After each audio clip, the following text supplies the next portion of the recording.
Hey everybody, Johnny Beane here, and quick reminder, please review us on Google. You can actually go to, if you're signed into YouTube, if you're in the chat here on YouTube, you can actually leave us reviews on Google about this channel, about these shows. And I think the what was the thing for that? Good or bad, leave a review. Please. It can be a bad one. It can be anything. It can be anything. Just 5 stars, please. All right. What? Amazon Fresh? Oh, that sounds good. All right. Here it is. It's Tuesday.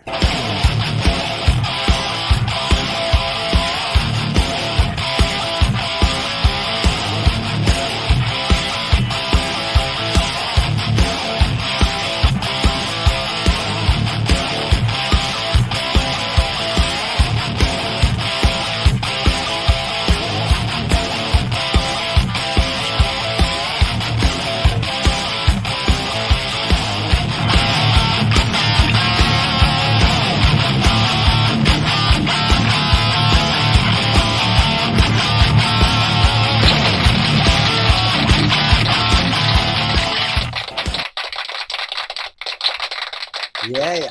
Hey, man. Hey, Johnny. What's up, dude? Hey, great good to intro see you. song, man. Great intro song. Thank you, man. When did you write that thing? 2007. 2007. A little while ago. First song you ever wrote? Well, no, but it works perfectly with these shows, and so that's a good thing. It does. But hey, everybody! Oh my gosh, I still got the cough. Trying to get over this stuff. A little under the weather tonight. It's about 2 weeks. 2 weeks worth of under the weather. It's bad stuff. Really which of you guys is under the weather? Because I feel like absolute garbage today. I've had COVID for about 2 weeks. Have you really? Mm-hmm. Did you put that on the air, or is that an off record? Just thing? now, we're live. I just said it. Okay. Yeah. Wow. It's out to the world. All right. I guess we started right on time today. There's no secrets about it. Yeah, Johnny. No matter what, don't mention the crabs. No matter what, don't live. At Sizzler. No, the Red Lobster special. Ouch. Yeah, I'm sorry to hear that, man. I don't know what happened. Like within the last hour, I just started getting a really bad stomach ache, and all day I've been like super tired. I don't think it's what you have, but I know Paulie is feeling under the weather, but I don't think that's what he has either. Yeah, I don't know. I have no idea, but for anybody that's asking, I do feel a lot better. So thank you. That's Joe good. Hervey 84. We don't even joke about that. There's some things you don't joke about. What did he joke about? HIV. Oh yeah, no. We do joke about it, but It's not a joke about that. Oh my God. I joke about it everything. I'm sorry you feel also under the weather, Joe Hervey. I know. Yeah, no, I guess we're right. Did we do the intro and stuff? Did we do roll call? Did we do? No. We can do it over again if you want. It's a great song. Let's start again. Let's start again.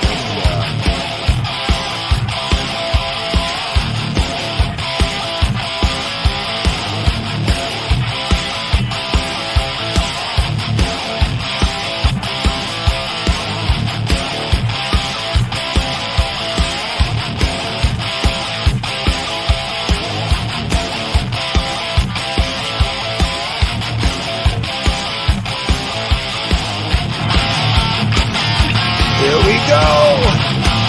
Talking guitars and 80's metal live. Buddha Dane.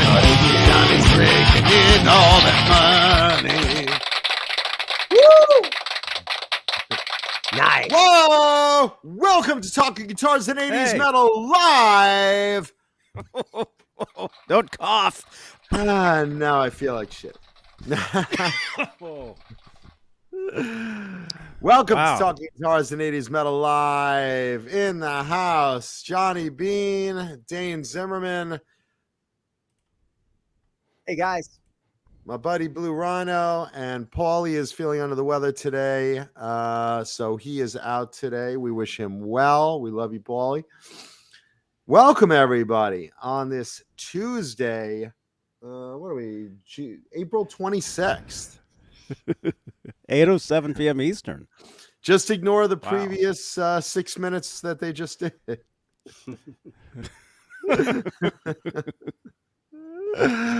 Let's thank our executive producers, the big bosses, the people that make this happen.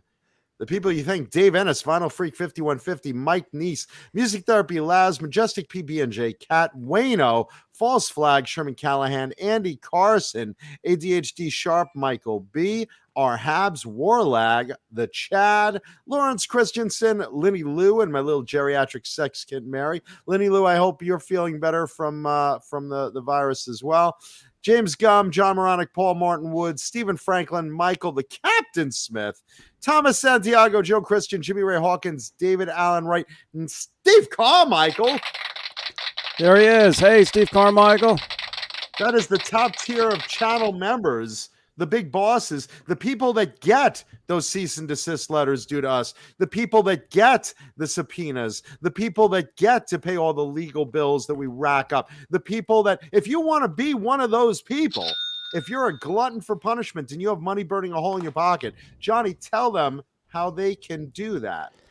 Just click the join button right below the 13 thumbs ups currently. Thank you, everybody. And let's say you're not ready for channel membership. Let's say, oh, I just got here, I'm brand new. Because actually, we do have a lot of new subscribers this week. Big responsibility. Big responsibility. We actually do have a lot of new people sitting here enjoying this week. Thank you again to Van Halen News Desk. Nice. VHND featured our show on Friday. The Talking Friday to- show. Good. Talking to Craig Parker Adams. So we're getting a lot of traffic here this week. So thank you again, Van Halen News Desk. Once again, I'm playing in traffic. Yeah. So check that out if you haven't seen it. VHND. There you go. There's the link. And let's say you're brand new. You'd like to help support the channel.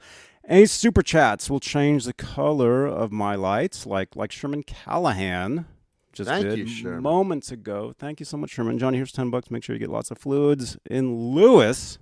What? Yeah, $10. Johnny will get someone to come on his face. I He'll hope get you plenty feel of fluids. better soon. Thank you so much. Thank you so much, Sherman. And let's Sperman see. Callahan. Plenty Sperman. of fluids. Sperman. Let's see. I didn't say that. Let's see. Also, we love you, Sherman. brand new feature here on the channel as well. Let's say you're watching a video from last week. Let's say you're watching a video from 15 years ago. You can help support the channel. You can give super thanks. Super thanks. Which is basically, it's like a super chat, but it's available to any pre-recorded previous video. Wow. So you'll see a little thanks sign with the heart. You'll see that. That's a new channel, or a new way to support around here. That's on what? What way is that available on, Johnny? Is that on YouTube? Is that on YouTube, yes. YouTube? So that'll be right in the regular bar after the video is done. Yes. Yes. Give super thanks. Super thanks. It's nice. It's not really. I mean, it's been around. YouTube's been testing it for probably the last year, but all channels have access to it now. I'd rather you just send me topless photos, but hey, super thanks is fine. I mean, that's all right. Yeah. All right, John, I'll send you topless photo. No, Mom, not you. No. Speaking of those, we're live on My mom's Facebook as tits? well. Oh. I didn't know. I didn't know what you were about to reveal, Johnny. I'm sorry. Facebook, Johnny Bean TV Facebook page, where you can support with Facebook Stars, which is a digital gift that helps in the production of these shows. And speaking of Facebook, I'm trying not to cough. We're live in the exclusively Van Halen Facebook group. Facebook. Johnny, geez, are you okay? Oh my gosh. It's a pube. We're live all over Facebook. It's all over the place. So thank you. Just Google BBC and see what comes up. That's Johnny's Facebook handle. BBC. Google Lemon Party and see what happens. Oh my gosh. Oh. Jeez. Hellstorm wants to know, did I check out that Asia song that you sent me on Twitter? I'm not really active on Twitter, especially now that that even though you have two accounts, just bought. I do. Yeah. No, I don't. You have two Twitter accounts. No, I don't. Maybe you forgot that you already had one. Yeah. Did I? What? I tag you. I this? tag you in every show. I tag you in everything. And I have two Twitter accounts? Mm-hmm. I didn't think I did. I didn't even know. I mean, I started going on one like a week or two ago. Like I guess I did another one or maybe a couple weeks ago. I don't know. I'm so confused. This is without drugs. It's amazing. I just feel under the weather today. I don't know. Find me on Facebook. Follow me on Facebook. You need to get back to LA, man. Some of that, the fog, the smog of LA, the excitement of the city, the hot the homeless people banging on my window at you got some change, man? I need drugs. If you just got drugs, I'll take the drugs. Yeah, no. It's crazy around this place. Follow me on Facebook. Follow me on Instagram. Follow me on that. I don't know about Twitter. Don't follow me on Twitter. I barely use the thing. I barely use Twitter. The thing, and when I do, it's stupid. I love Twitter. I love Facebook. I love all of it. I'm everywhere. Johnny's like on everything. There we go. Let's do a roll call. Let's see who we got in the chat. In the chat right now, they're starting to pour in. Yeah, no one expected us to start on time. I don't even. I'm like, huh? What? Let's see. Joe Hervey 84, my Jew homie from Long Island. Octopus Ears, Janice, la la la la la la. Tobin 1, Howface, Paulie Walnuts, Tim Thomas, Octopus Ears, R2R3 Locking Nut, Stephen Franklin, Blackjack Guitar, Warlag, Sherman Callahan, Simon Hosford, Keith Campbell, Robert Ranford.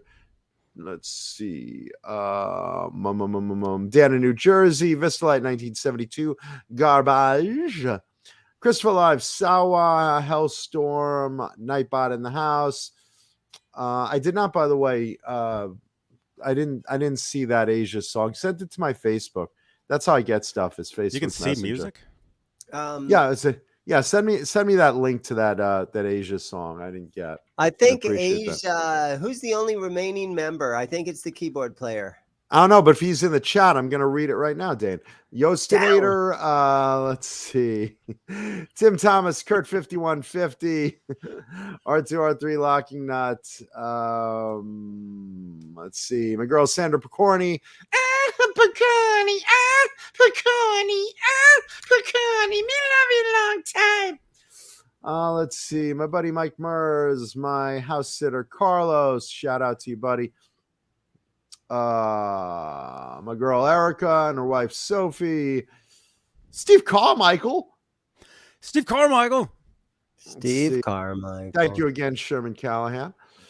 Sherman, thank you. Scrolling through. Participants tab will tell you all the names. Yeah, I don't have that tab. I keep telling you. Murphy. Simon Hosford, Rock Daddy. William De Silva. How are you, brother? Let's see. David Scher in the house. Majestic PB and J Cat. Hey, man. We play GTA on Twitch every night. Yes, you do. Myself and PB and J Cat. We have a great time. Let's see. Who else is popping in? People flying in the chat here. I don't know. I'm double visioned right now. I just don't feel good. And everybody else tonight. Welcome. And much love for Linny Lou and Mary in the chat. I'm noticing. Yeah. By the way, it's Linny Lou and Mary, not Linny Lou and Mary. Nobody's married. Nobody's getting married. Linny Lou got married. Linny and Lou are married. Linny and Lou. Nothing wrong with that. Two of them. Yeah. No, Joe Hervey. Joe Hervey's asking if I have any body pain. The only body pain I have is when I tug my willy too much. It really kills me. Because, I mean, I go for it, man. I don't just... See, here's the thing. I don't just masturbate. I mean, I give it the yank, the crank. I'm like that guy that, like, ties a cord to the head of it, ties a piece to the doorknob, and then goes like this, and, you know. And, yeah, I mean, I really want to get creative with stuff. So it's like the dude from In Excess, right? Yeah. And Bozique. Choke yourself out. Oh! Joe Hervey wants a picture. Oh my gosh. It's coming. Hold on. Literally, it's coming. But it's coming. And I appreciate that, Bozique, that you're not watching some slut on another YouTube channel doing a lingerie try-on haul right now. We're glad you're here to talk about 80s metal. However, if you would like to leave the link to that in my personal YouTube, I would really like to make sure. Excuse me. That's a great question. Who is your favorite bikini try-on girl on YouTube? Whoever's in front of me. Well, let's see. There's several. There's several to choose from. Oh, there here. they are. There's the hotties, the hottie parade. Yeah, so there's a few. Ooh, look at that redhead. Look at them. Ooh, look at them. I like that bottom right corner girl with the pink beanie. The drapes don't match the carpet. Nice. Ugh. I can tell you that redhead, the drapes do not match the carpet. That redhead looks familiar. I don't know. I think it matches in any of those. I don't know. Matches my desire. A lot of people are after that Jay Hannon, though. You know, those bikini try-on videos get a lot of views. It's something you might think about, Johnny. Trying on a bikini? Hey, everybody, this is Johnny Beane. Yeah, I'm going to be trying on bikinis for you today. Mm-hmm. And the pool? You mean those? You could change the color of my top. Yeah. My bikini top. That would be great. I think Amaranth already has all that cornered. Cornhold? Oh, cornered. Hellstorm says, did anyone see Elon Musk tweet about buying Ace his Starman makeup back and Gene's response? Is that a real thing? Because that would be funny as hell. That would be really funny. Who said it? Hellstorm's comment. I think Elon has probably he needs time to make some money back. He's spent a lot of money recently. Yeah, $44 billion. Hard. Yeah, he's going to have to send up a couple spaceships and a few things and make some money back. He spent a little bit of money just recently. Yeah, there's a lot of money to be made back. It's 44 billion with a B to be made back. That's a lot of scratch, man. That's a lot. Would you spend? I don't even want Twitter.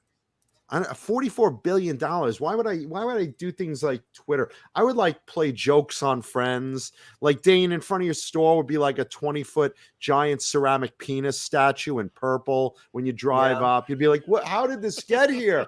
I'd be like, why, I'd be looking around the corner. Yeah. I mean, I would do all sorts of things like that. It's like, buy Disney's Haunted Mansion and stuff like that. I mean, I can think of a lot of things to spend $44 billion on. I saw a prank, and there was these guys, and they actually had a camel, and they were on a main street, and they had a camel. And I've had their toes. Camel toes are delicious. Have you ever eaten camel toes? Happened. And girls would walk by, and they would say, "Man, that's a great looking camel toe." And these girls would be all offended and everything. And then they'd open the curtain, and then they were talking to their camel. There you go. I would have a running of the camels, like a running of the bulls. I just down Sunset Strip. I'd start at the Rainbow, and I'd release 40 camels and let people chase them and them chase people. It'd be very fun. There you go. $44 billion. Think about that. I don't know if this is real. He's gonna have to work for probably in about a month or two. He'll have his money back. Are you looking up that Ace Frehley tweet, Johnny? Thank you to Alan Davis. Just tagged me in it, so we got it right here. Thank you again, Alan Davis. I'm waiting for False Flag to commit $44 billion to change your lights. So what does that say? Let's see. Well, here's the tweet. Although that looks kind of doctored up. I don't know. Well, let's roll with it anyway. What's the worst? It's not like Elon Musk could sue us. Yeah, it's gonna buy YouTube just to ban the show. But there's Gene Simmons. Honestly, guys, though, the richest man in the world, it's kind of cool that it's a guy like Elon Musk, right? I mean, compared to the other rich people in the world, it's kind of cool. We got a guy that wants to build spaceships and do the crazy stuff that he does. He's kind of like, I don't know, man. I think he wants to be Tony Stark, but he's not Tony Stark. I mean, look, I think if I had his money, I like I said, I'd be very creative. I would just walk into random houses. I'd say, "Hi, do you have a daughter?" Yes, we have a daughter. Well, I'm the world's richest man. I'm thinking about marrying someone. Do you mind if I fuck your daughter? Fuck my daughter? What sort of my daughter's 15? Well, I'm about to buy the law and change it, and I'm sure I could pay off enough senators to make that all right. So do you mind if I fuck your daughter? What? Here's my bank book. Honey, get down here. Your new substitute teacher is here. Oh my gosh! You got some wild. Mind you, I wouldn't actually violate the child. I just want to see how far the parents would go for money. I'd be like, so do you mind if I come on your wife's face? My wife? Yes. I'm thinking of marrying into your family. All right. I suppose that would be all right. Do you mind if I shit on your bed? Shit on my bed? Okay. All right. I guess so. Now lick it. Lick what? Lick my ass clean. But do you want to see my bank book again? I don't know. Have you been following the whole Johnny Depp thing? Yes. I see it. I watch it live on TikTok. Johnny Depp's trial is probably the funniest thing. Thanks for changing the subject on Dan. TV today. It really is. Because here's the thing. Johnny Depp is the starter of what has been dubbed the He Too movement. HETOO. He Too. Hashtag He Too. Basically showing that, in domestic violence abuse, men can actually be the victims.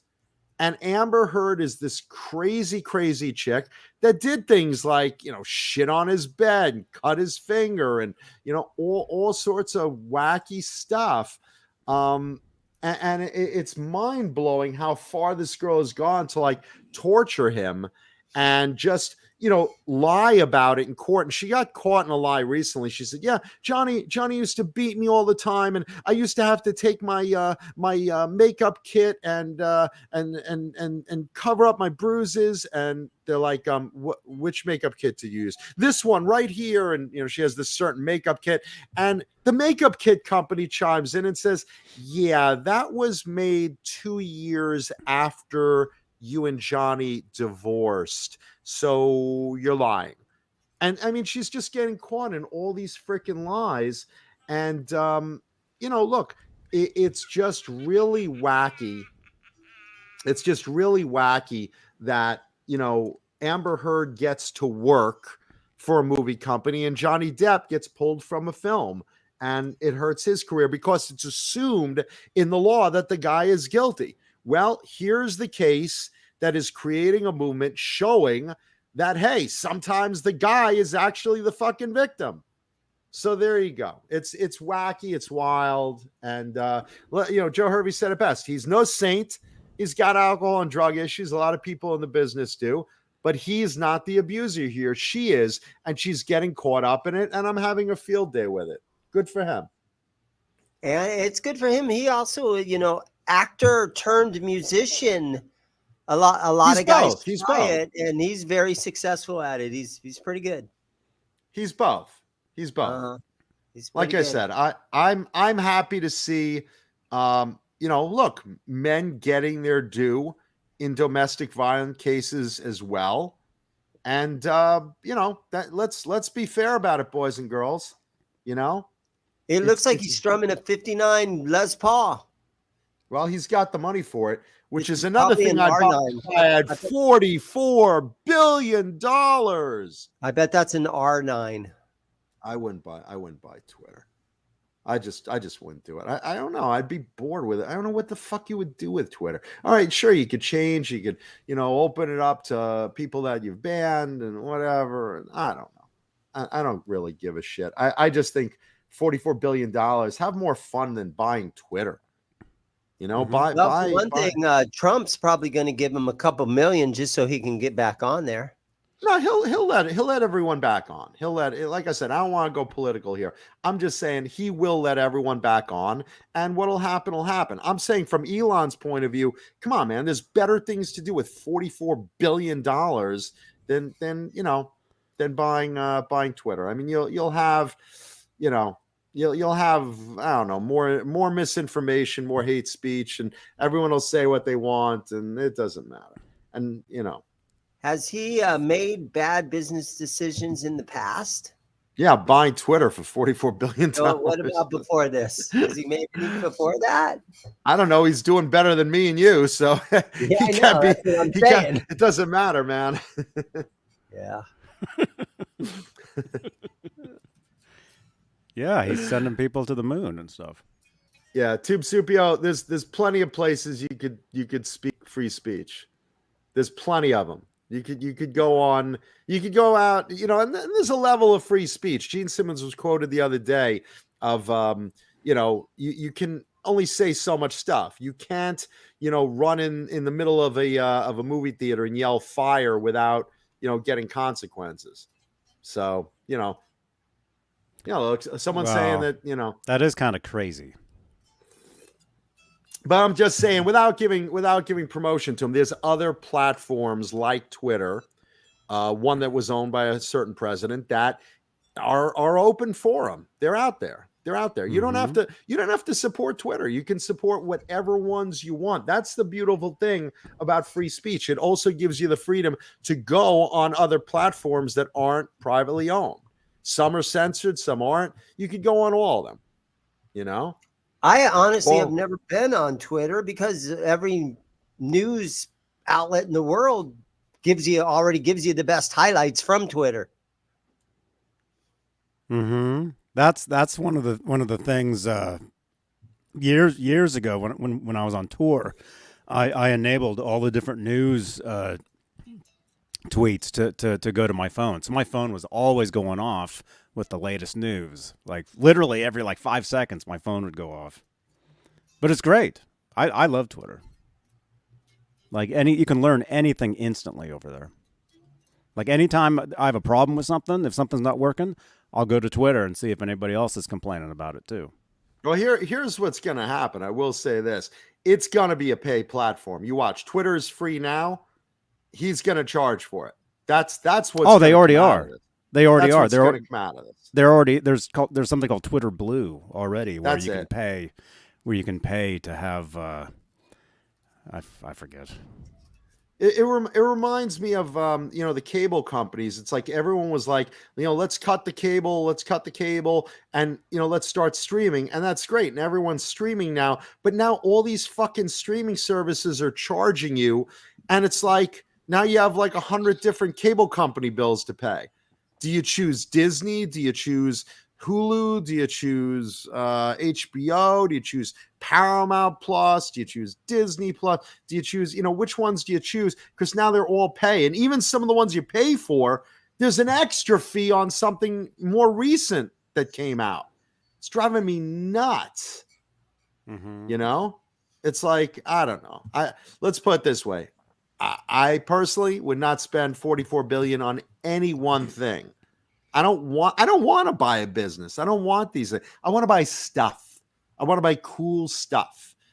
I want to buy houses and cars and play practical jokes on friends. I don't want to buy. I want to be responsible for Twitter. Who cares? I don't want it. I don't want it. Whatever he does with it, I wish him luck, obviously. All good in the hood and shit like that, but I don't really honestly give a shit what someone does with their money if it's not my money. But I wouldn't fucking. I'm already having a hard time picking streaming services to pay the bill for. I certainly wouldn't want to buy one. My son found a streaming video kind of thing that is called. There you go. I think it's called Shudder, and it was free for a while, I guess, and it just shows a whole bunch of B movies, like horror slasher movies that weren't really very good, stuff like that. So yeah, I think. And you get an ad every like 5 seconds. Yeah, really, really bad horror movies. I used to watch those channels. They're terrible. Movies and stuff horrible. Like that. See, Bozique is saying, Mancuda, when you buy a mansion, I want to be Kato Kalin. See, like that's the type of thing I would do.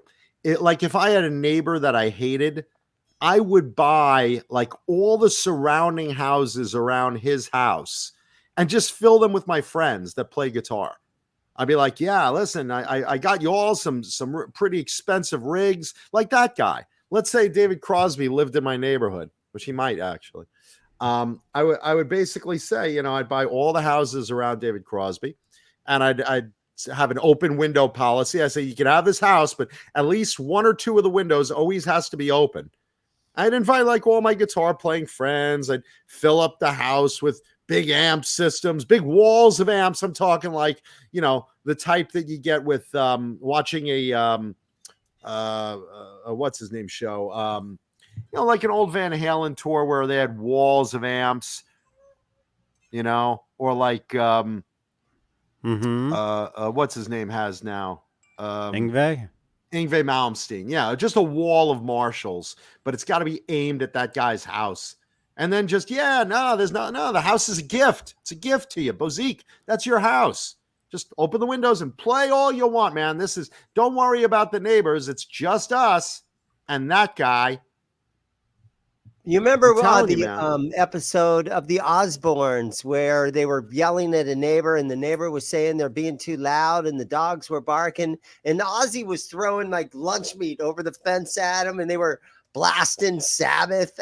Ozzy's throwing turkey. Ozzy's throwing turkey over the neighbors. Freaking 10-pound baked ham over the fucking wall. Yeah, I'm really good food. I'm the person you don't want to piss off. I'm that guy. That guy in the neighborhood. I'm the guy that you have a picnic and don't invite me. I'm the guy that hangs up a giant, big black cock flag on the lawn. Hey, freedom of speech, brother. There's my neighbor right now. Man, Curtis, turn that shit down. Big back. What's that flag? Big black cock. What the fuck? Hey, freedom of speech, motherfucker. I'm allowed These to hang muffins that sucked. flag. These brownies didn't get me high. They're not Yeah. brownies. That's my stool casserole. sample. I gave you the wrong tray, Mr. Madison. Sorry. There you go. That'll be great. Yeah, he should have thrown Sharon over the wall.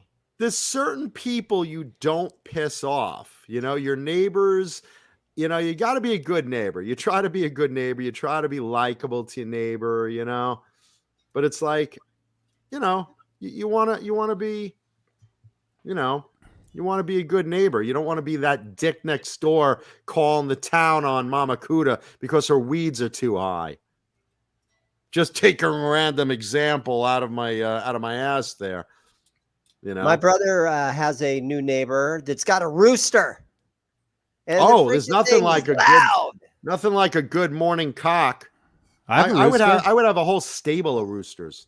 I'd invite Johnny to stay on the property. Johnny, bring the wife and the chickens, all of them, everyone. Do your neighbors yell at you about your rooster? Nope. Be it too noisy? Nope. What do you on? Johnny lives on like 40 acres No, of land. I'm out in the middle of nowhere. No, I hear roosters. Johnny's mailbox is like a everywhere. 4-hour drive. Well, They my talk to brother's each in the other. Neighborhood. No, to have a rooster, you got to be out in the middle of nowhere. You can't be in Right. town. I would pay off the politician and change that rule. Believe me, I'd be paying politicians left and right. All right, so Mr. Mancuda, we can't go. That's morally wrong. I'd say, I'm going to leave you in this room with this large table of money. Now, I don't know exactly how much is here because some of it may slip out in that large suitcase in the corner that's empty that you can have for free. But I don't know what's going on with this I can't have roosters on my property law, but maybe just think about that while you take that free valise. And I don't know if any of that money disappears. I just don't care.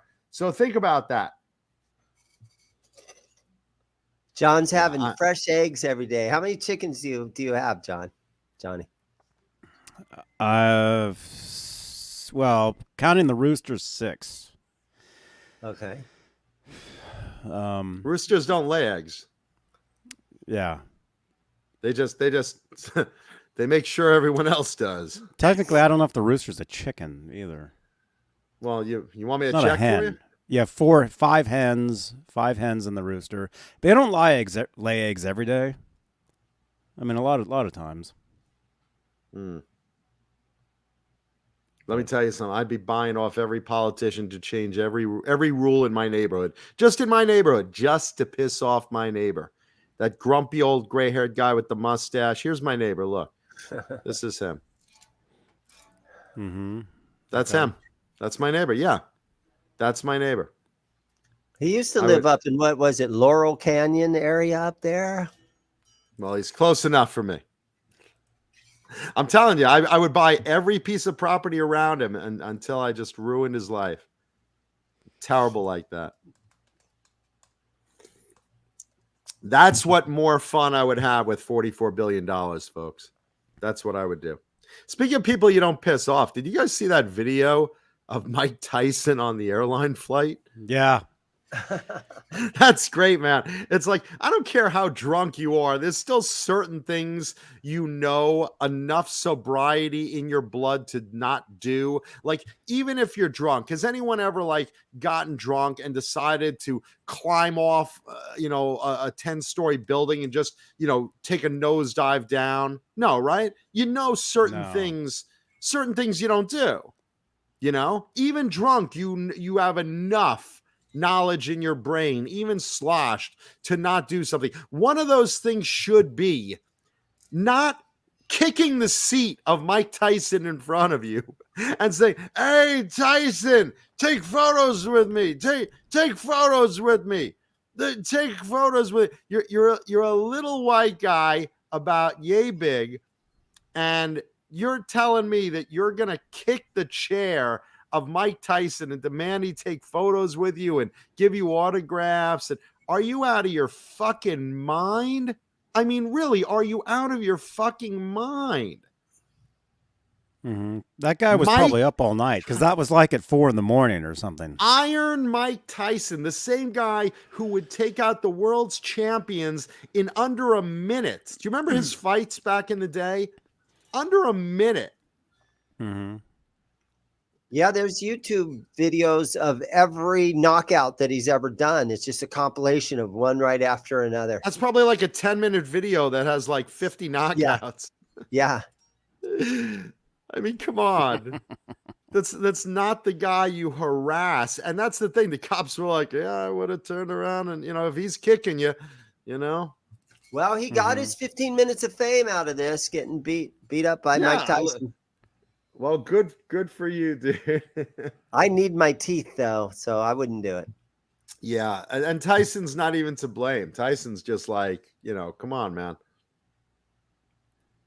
Yeah, Bozique, you're not getting paid for harassing Mike Tyson. If you're the guy starting shit and harassing him and kicking his chair and I'm sorry, man, but you're just gonna get like your throat caved in and a couple of teeth to be coming out of Uranus. Yeah, Tyson got roasted a couple of times back in some of those, like the Pamela roast and some of those. Tyson, but that's a roast. That's a roast. Anytime you go to a celebrity roast, you can expect to, get roasted. I mean, that's what a roast is. Right. If you're going to a roast and you're getting offended, it's like, come on, man.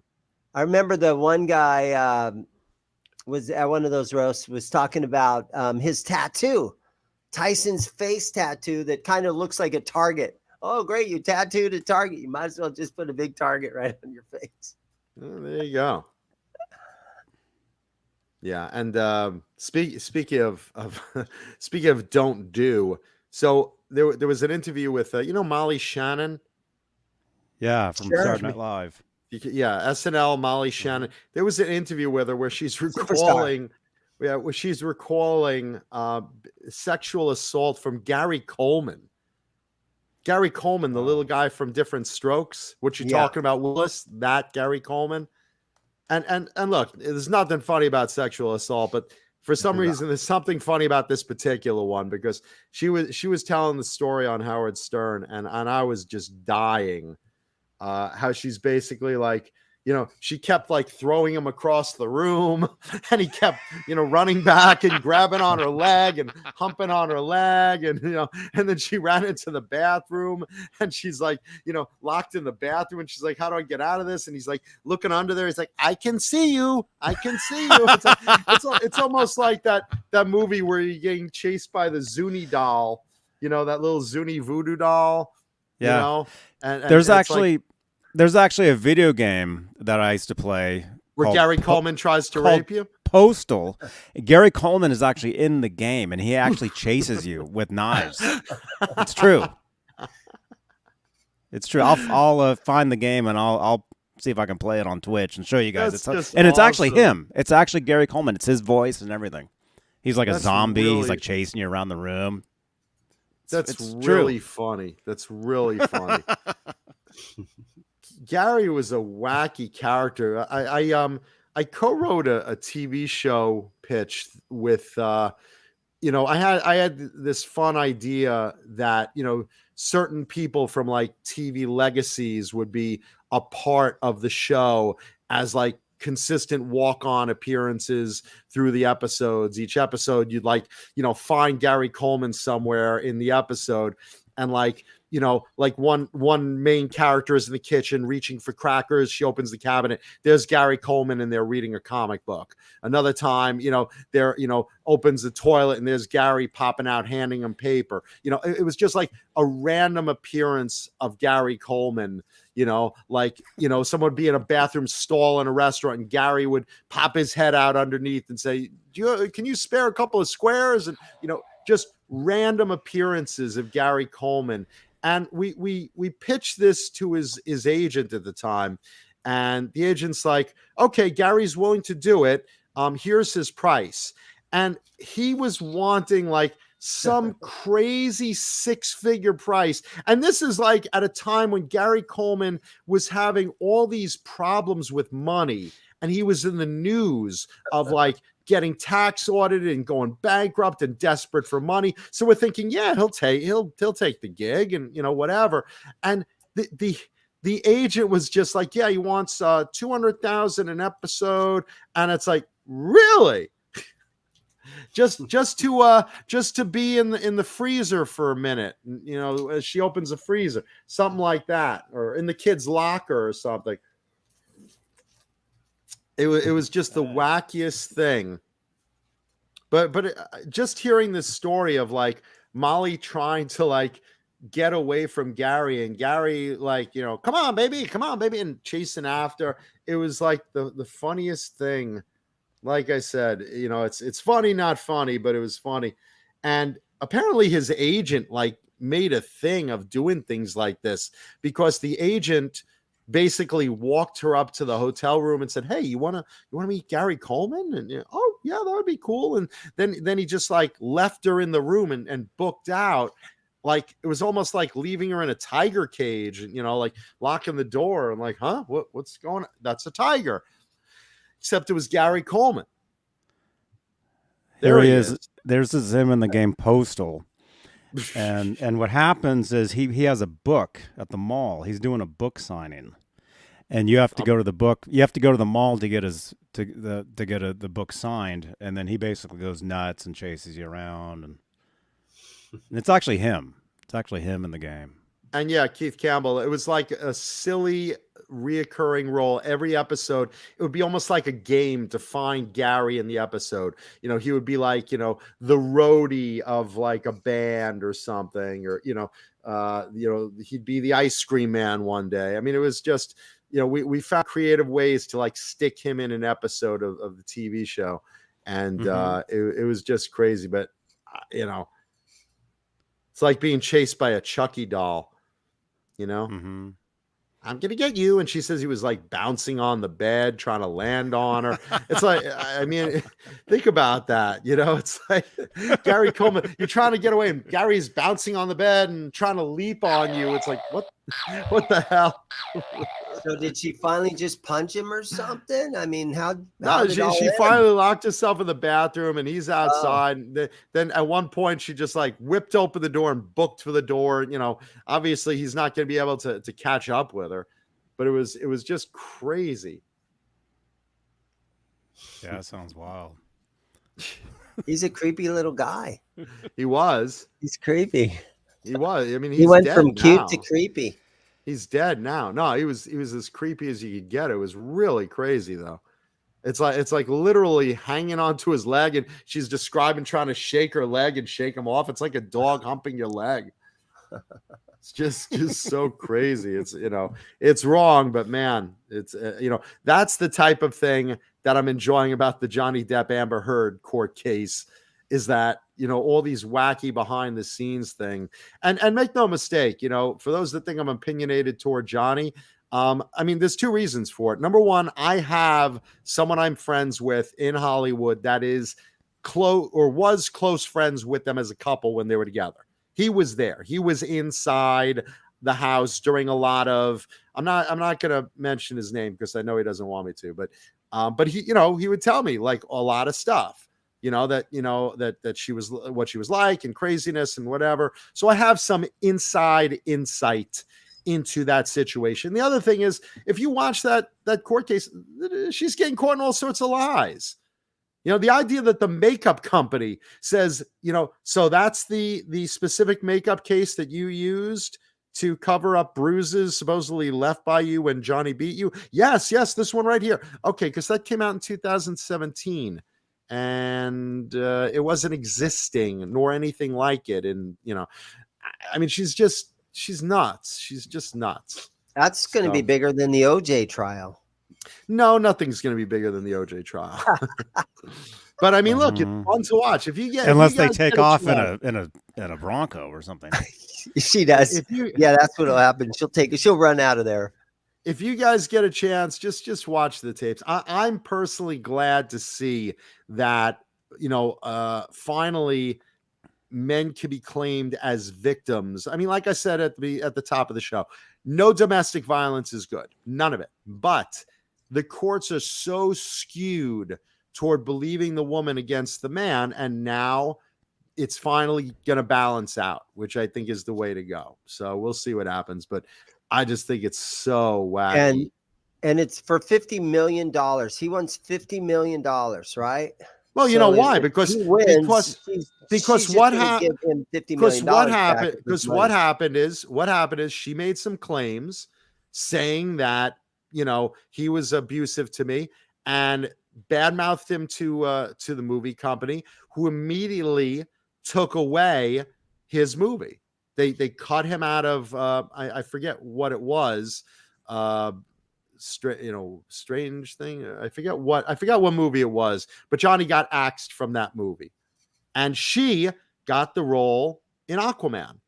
So everyone believed her, and Johnny's like, no. This is sexist. This is not going to happen.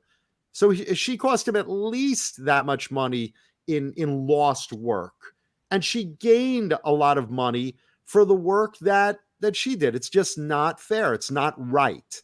Okay, courts are supposed to be fair and balanced, and that was it. And Bozique brings up Pirates of the Caribbean franchise. It was that too, but that's not the one I'm thinking of. It's something like. What else has he done? Because there was a movie that he was supposed to be in, and they yanked it.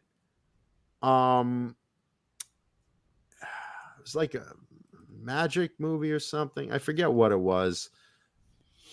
Jean Biel. But if anyone in the chat knows it, let me know. Hellstorm is saying, you know what? She's damn good looking, though. So no matter how crazy a woman is, there's always another guy willing to take that on. Yeah, no, and you know what I've always said, and everyone said this anytime I've broken up with a really good-looking girlfriend, and I've always said this: for every 1,000 guys that want to fuck that girl, there's one guy somewhere that is tired of taking her bullshit. Yeah. Fantastic Beasts. Thank you, Murphy. It was the movie Fantastic Beasts. That was the role he got yanked from him. And yeah, the Pirates franchise too. The fact is, look, the guy got a raw deal. You can't just have it so that, you know, when a woman says something, it's automatic. It's got to be balanced, because there are men victims too. No domestic abuse is good, but there's male victims just as much as female victims, and both sides have to be taken real seriously and listened to, and that's it. But like I said, you know, as far as him, look, he's got some problems. He's got some drug addictions. He's got some alcoholism. Half of fucking Hollywood does. But with that said, here's a time that, you know, it's not about his addictions. It's about what went on. And here's a girl shitting on his pillow. I'm sorry, guys and girls, that's not acceptable. Doesn't fly. Well, you were talking about doing that earlier. Yeah, well, that's different. I have $44 billion. I'm allowed to do what I want, Johnny. 44 billion with a B dollars. I'm just saying that's all the fun stuff I would do instead of Twitter, instead of buying Twitter. That's all. A lot more fun things to do. Hey, you can have fun with it. Just don't buy it. Anyway. Right, Dane? We got to get Dane on Twitter, man, because I can't tag you in anything because you're not on anything. A year or two, if he's made another $1 trillion on buying Twitter, if Twitter's the next huge platform out there, he'll be. Well, he hasn't made $1 trillion yet. Well, no. Yeah, he's made him. It cost him $50 billion. He's going to make probably $50 trillion in a year from now, and then we'll be like, well, you know, Dane, what social media are you on, Dane? I am on Facebook, and I am on Instagram, and I'm on YouTube. That's the two that I lean on. Yeah, that's the two I lean on. Yeah, and listen, by the way, for those into scat play, if you're into shitting on the pillow, I got a girl for you, Amber Heard. But, you know, for the rest of us that, you know, just want a pillow to chill, not so much. Right. Yosnader, what are you saying, man? Show Mancuda and Dane. Your penis? What? He wants me to show you guys something. Which you want me to show the Jackson? The jacking what? I think he's saying he wants me to show you his Jackson. All right. I think that's what he's saying. Look at that. That's pretty. Yeah. That's like a chartreuse, kind of a yellowish green.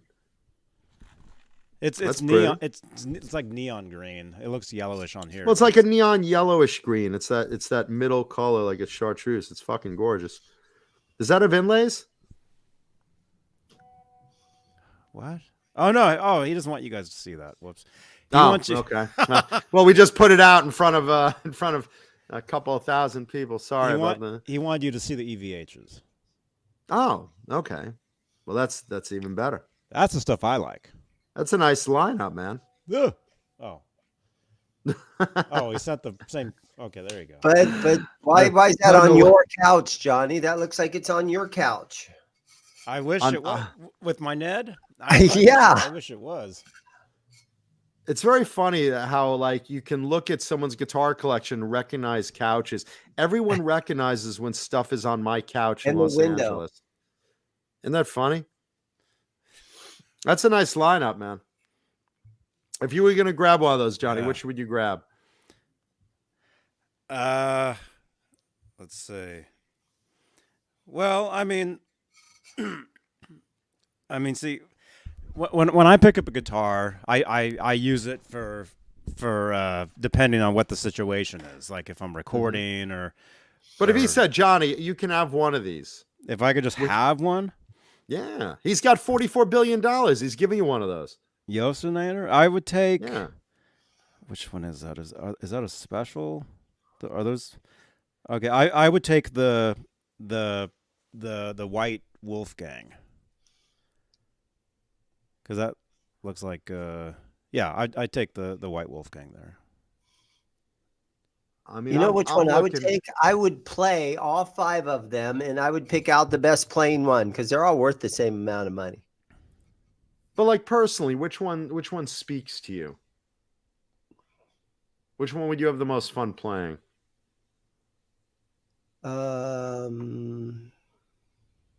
Maybe the Bumblebee. I like either the Bumble or the Red. I like bright, Yeah. flashy graphics and stuff. So, and both have maple necks, which is my preference. I mean, Well, when I think they're of all Eddie, maple necks. Yep. Well, I'm saying the boards. The Hey, boards great on two of runoff. them are look like ebony or rosewood. What are they? What are those Wolfgangs? Are those They look like ebony? well the fretboards are ebony. Yeah, that's what I'm talking but about. they're maple necks though. They're all maple necks. Yeah, I mean, most of them are maple necks, but I'm saying fretboard. When I say maple neck, I mean the board. I'm referring to the boards. Oh. Let's see, what was that? Did he tell me? Yostinator says they're ebony. Now I like ebony, but I still prefer maple. I'm gonna go probably with the Frankie because Deja Voodoo said it best. I like dirty maple if I'm gonna choose maple. I like the single hum of the Bumblebee because I don't like middle pickups, but the middle pickup is gone on the Frankie. I like the colors of the Frankie better, but I'm gonna go with the Frankie because I like that dirty, broken in. That's very cool. I'm digging it. Yeah, Margaret Scranton's choosing the red. Hey, Margaret. Margaret, good to see you. Always good to see you, Margaret. There we go. You missed one hell of a conversation earlier. We're talking about guitars now. So you don't have one of these Mancuda? The Stripe not series? any. No, not. I don't have it. I never had any of the EVH Stripe series. I have like guitars that are like that are striped. Like I have that blue and silver shark. Mm-hmm. I like that. Yeah, I've had 2 of them, and they both have sold, so they're gone.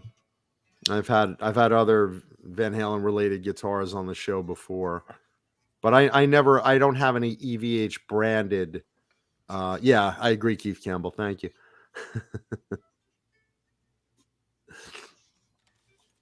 Nice. Cake some rock. Hollow Flash. Yeah, I love my Hollow Flash Kramers, man. That's a thing. All about that.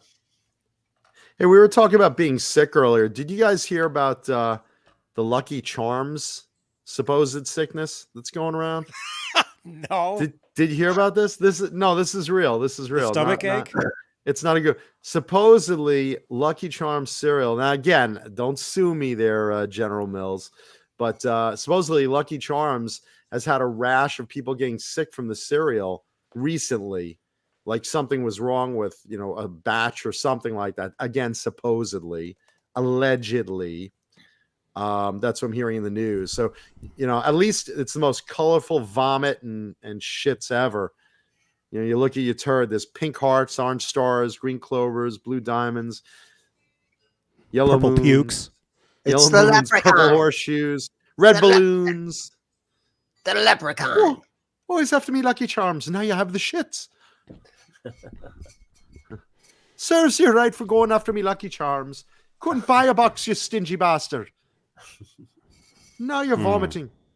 Do you see that somewhere, Johnny? That stuff is pretty sweet. I mean, I could see getting sick. Listen, but... I loved Lucky Charms, but when you I would honestly eat around the marshmallows. That's what I did you buy Lucky Charms for then? Wait, is that a move? I wouldn't. You just bought oats? I'd eat around marshmallows. Eat around the marshmallow. Dane would pick out the I'd marshmallows. Dane would pick rainbows too, Keith Campbell. Marshmallows. Dane would pick out the marshmallows and just like eat the oats. Yeah. You would get mad when you'd see Captain Crunch's all berries. Oops, all berries. You'd be like, where's the regular cereal? I don't want these fucking berries.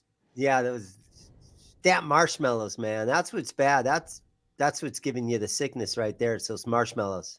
Oh, look at these guitars. Nice. Like marshmallows. Water ad. Like marshmallows.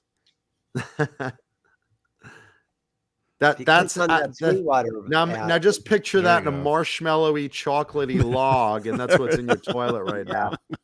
Don't eat those things. Hey, Andy Carson. Oh, basically, it's like Andy Carson. Alphabets. Remember alphabets without the marshmallows? That's all that basically is. It's so alphabets. why didn't you just buy alphabets? Why did you buy Lucky Charms? You paid extra for those marshmallows to pick out. And it's work. You got more work. Well, honestly, I don't think I've eaten them since I became a grown man some 40 years ago, 50 years ago. Well, that's my problem. I never grew up. Yeah, my mom would buy them. What, Kurt? Is that why you hate her? Fruit Loop flavored. Oh, man. Is this real? What is this now? Holy crap. There, Mancuda. Look at that.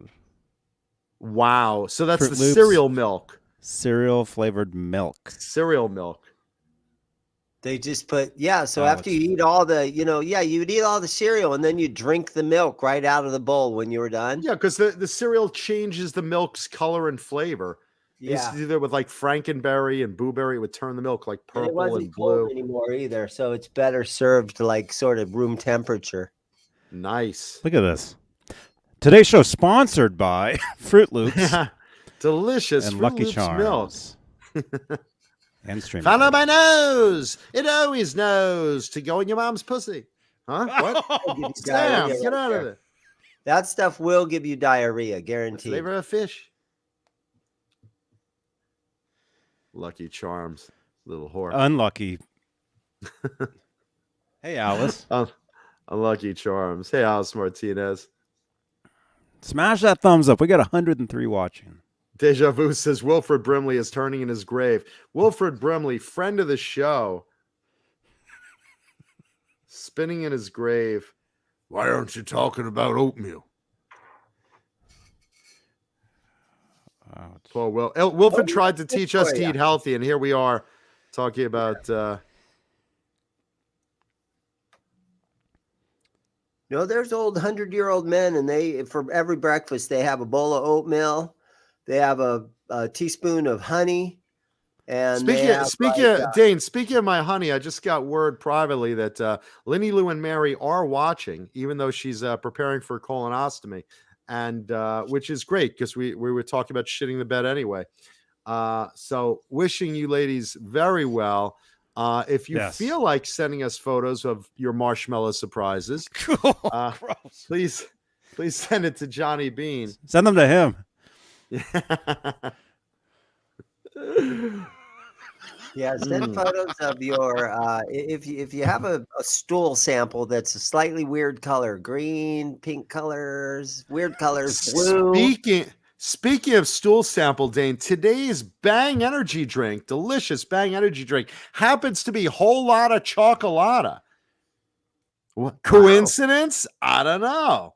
But we're talking about stool sample and shitting the bed. And boy, does Bang energy drink love standing for scat play. So thank you, delicious Bang energy drink. Proud to Bung be on energy. Johnny Beane. Yeah. Does that really taste like chocolate? It does. It really, it's like, you ever have one of those old time chocolate sodas? Like, I forget what companies make them, but there's some companies that make literally chocolate soda. I'm not talking like Yoo-Hoo or Quick, where it's chocolate milk. This guy did like have old-time sodas cream. back in the day. Look at that. That's That's R.U. Fistenberg. 1799. That photo looks like two of the little rascals trying to sneak into a movie theater by sitting on each other's shoulders with an overcoat. Yeah. I'm a G-man, huh? Yeah, that's Spanky and Alfalfa, and they got an overcoat on, and they're in disguise trying to get into an R-rated movie.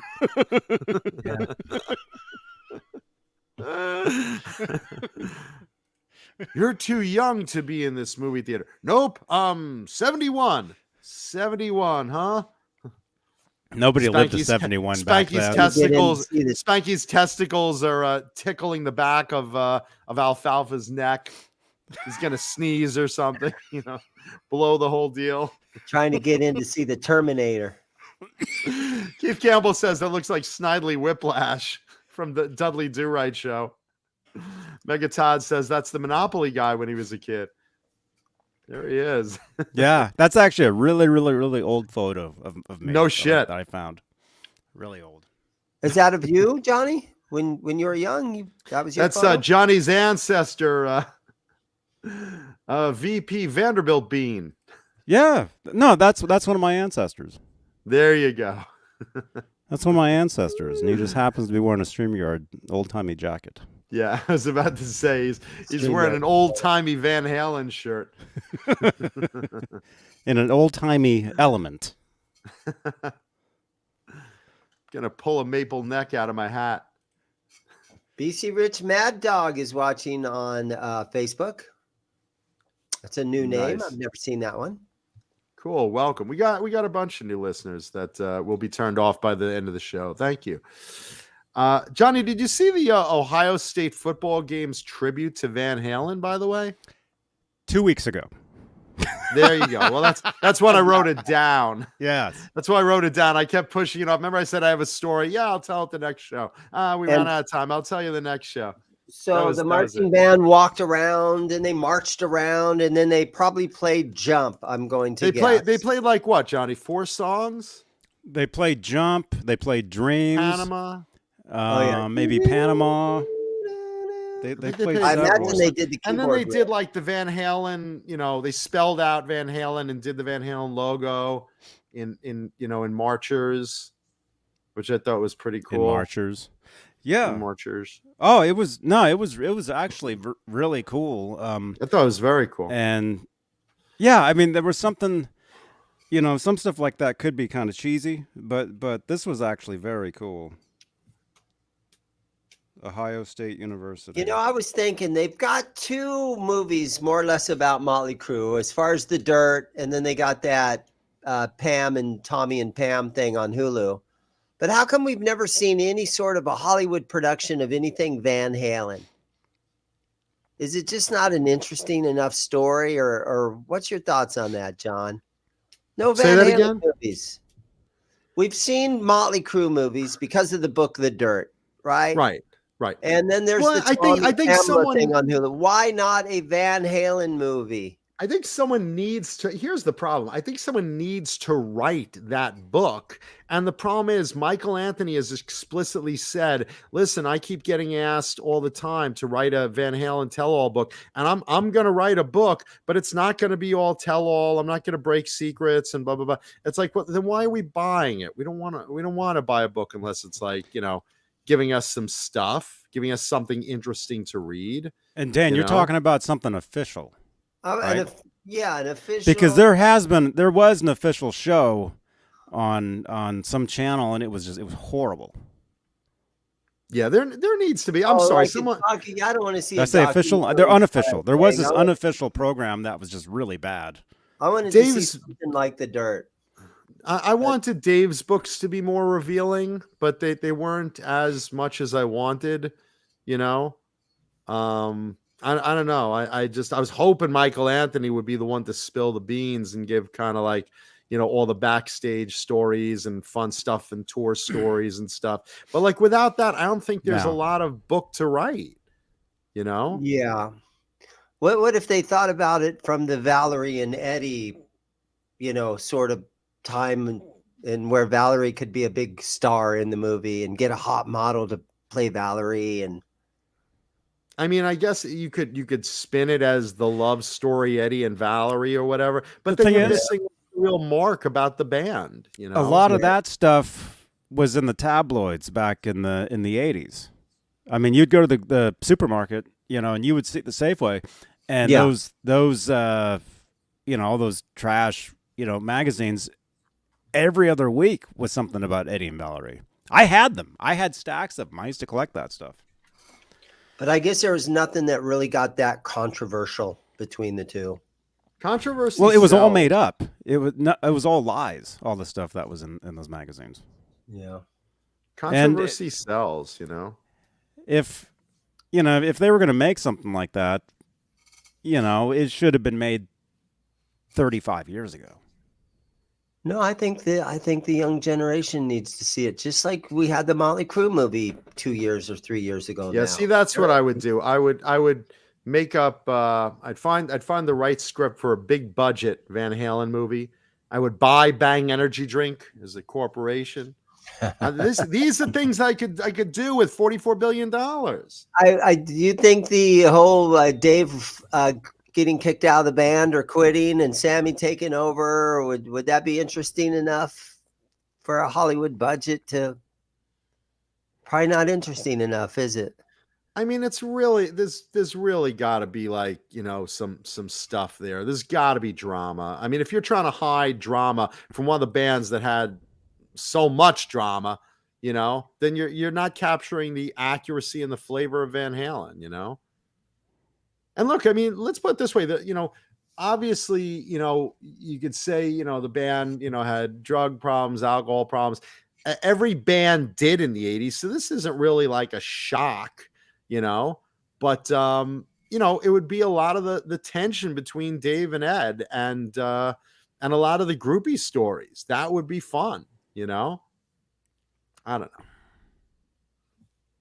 I mean, that's what I'd want to see in a movie like that. Yeah. I don't know if I'd want to see any of that. I mean, what would you want to see in a movie, Johnny? I'd want to see a really good Star Wars, which hasn't been made in a long time. Good luck. Good luck. Even $44 billion can't seem to buy that. Yeah.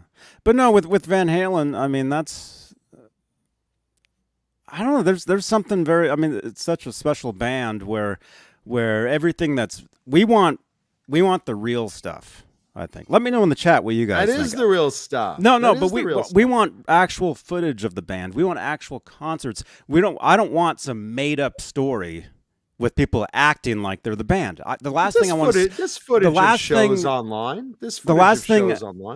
The last thing I want to see is somebody playing the part of Eddie Van Halen.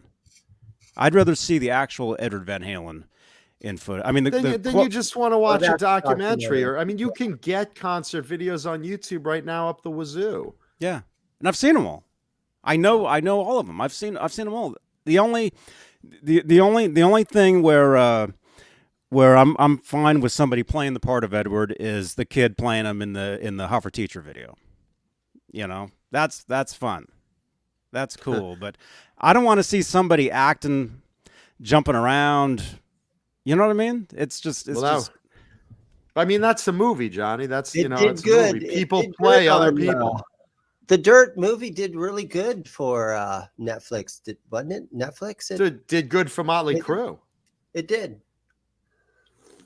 You guys both drank at the same time. I saw that. And I really love the Tommy and Pamela thing on Hulu. You guys haven't watched it yet, but the girl that played Pamela on there, man, she convinced me. And Pamela just that show made Pamela come off looking like an angel. It was. All I heard, I'm sorry, Dane, I had some static in my headset. I just heard Pamela come anal. What was that? By the way, speaking of Pamela Anderson, I've been watching with my buddy Mike. Shout out to you, Mike Mers, if you're watching. I've been watching with my buddy Mike the last few weeks. I don't know why. We get together late night, and we've been watching reruns of Baywatch. They've been having marathons on late night TV, and we're just making fun of them because the stories are. It's almost like porn without the actual nudity, but real close because the stories are so unbelievably bad and just totally suck, and yet the show stayed on for years because all these hot chicks are in like these very, very tiny very revealing red bathing suits bouncing around, and I never really watched the show when it was on, but we're like, we're flipping around one night and we're just like, oh, let's watch this, look at her, and oh, it's Baywatch, haha, I've never seen an episode. Oh, me neither, let's watch it. And we're looking and like, it's so bad. I mean, it's so bad. It's unbelievable. And make no mistake, it made a lot of stars of a lot of people because, hey, sex sells. So if you want to buy stock options in Tuesday night show, Johnny's selling them. Mm-hmm. Yeah, it was on Christopher Live Sawa. Watched it too, or is watching it currently. It's mind-blowingly bad. Like the stories are like, I can't believe they aired this. It's like, some teenage couple is like on the rocks, and you see like a very badly molded plastic jellyfish in the water coming toward them, and the girl's like, Tommy, I don't think you should go in there. The water looks dangerous. Oh, don't be scared. I'm not scared. I'm worried for you. Oh, don't worry about that. And he dives in, and then the jellyfish is slowly coming to him. Tommy, look out! There's a man of war in the water. Huh? Oh! And then he starts swimming away, and the jellyfish is catching up to him, but he's swimming like it's only 3 feet away from the rocks he just dove off of. And it looks like it's suddenly like, a mile away to get back to shore. And suddenly, like, Pam Anderson's there, with her binoculars. Hey, get out of the water, jellyfish. And she runs all the way over, dives in, reaches him somehow, pulls him out, and just misses getting stung by a jellyfish. And it's like, are you okay? Oh, that's a man of war. We better call it in. Suddenly all these motorboats are coming around and the Coast Guard. And it's a fucking man of war, right? So they they catch it on a hook and stuff. And, ooh, this was dangerous. It's like, really? That's like the thing? That's the storyline? It's almost like, the Super Friends. Remember the old Super Friends cartoon? Wonder Twins. My friend Tommy is playing chicken in his car on Dead Man's Curve Canyon. Wonder Twin powers activate. Form of an ice dildo. Shape of some amphibious creature. And they go off to try to catch this kid who a minute ago was in his car about to go to the edge of a canyon. And somehow they got from the Hall of Justice to 500 miles away and caught his car as it was just about to race over the cliff. It's like that type of thing that the jellyfish is suddenly like from a foot away from him to 12 miles away, and he's trying to get away from him. It's madness, just madness. Yeah, well, that's really bad editing too. It's bad storytelling, it's bad editing, and yet all I heard was blah blah blah. Tits are bouncing, tits are bouncing, tits are bouncing, tits are bouncing, tits are bouncing, tits are bouncing. You want something really weird? One time I went to the Star Wars convention, and that is really Star weird. Wars. We can talk Star Wars the rest of the show. It's the only one that I didn't sneak into. It's the only one I didn't sneak into. But here's something really strange. Okay, so I go to the Star Wars convention. I meet this guy, Tim Thomerson. He's this. So you were watching the show for the guy? He's a character actor. He's this character actor. I meet him at the Star Wars convention that night, and then I end up going like 3 days in a row. That night, I'm like trying to go to sleep. I turn on the TV. Baywatch is on, and he's on Baywatch. He's like in the show. Good for him. So I go the next day, and I'm like, dude, I just saw you in transition Baywatch. Nicely. Yeah. Yeah, you guys all know that guy. You've seen him everywhere. This guy, tell us again who this Tim Thomerson guy is. He's a character actor in the 80s. You've seen him like in every bad show there ever was. What did he do on Baywatch? He probably got to bang Pamela. Was he like one of the male lifeguards, or? I don't know. Wow. I mean, look, David Hasselhoff's the man. I mean, you don't hassle the Hoff, but it's amazing.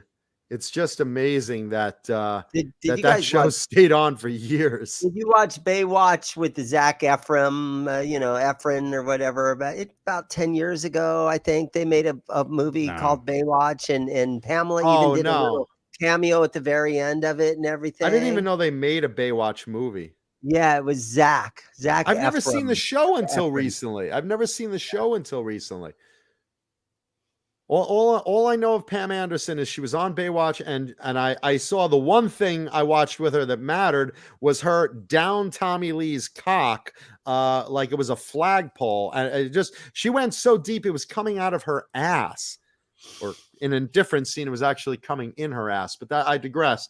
It was a really, really wild. If you haven't seen the Tommy Lee and Pam video, boy. And I know I keep pushing the Hulu series on you guys, but it's a very good watch. I enjoyed watching it. I'll binge it one day. I will. Baywatch Nights was actually worse than Baywatch, Count Dry 55 says. Yeah, because they didn't have the bikinis in it. It was at nighttime. They put the pretty girls in evening attire.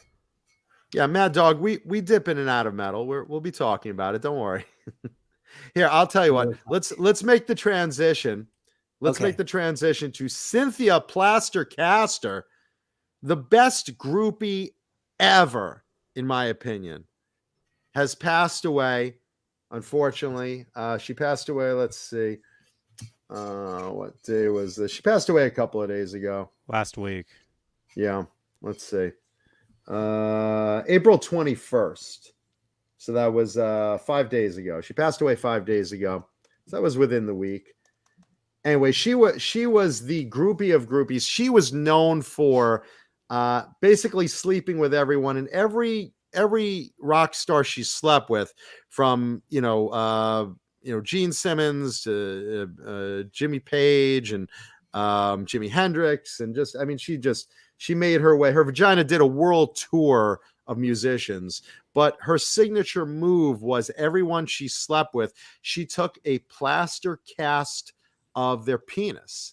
So she has this collection, and I'd love to see this come to auction, because this would be great. It's just like the celebrity penis collection.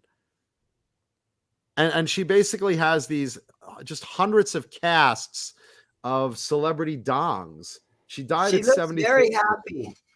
Yeah, well, she's never been without penis, so she's very happy. She's sat on every rock star ever.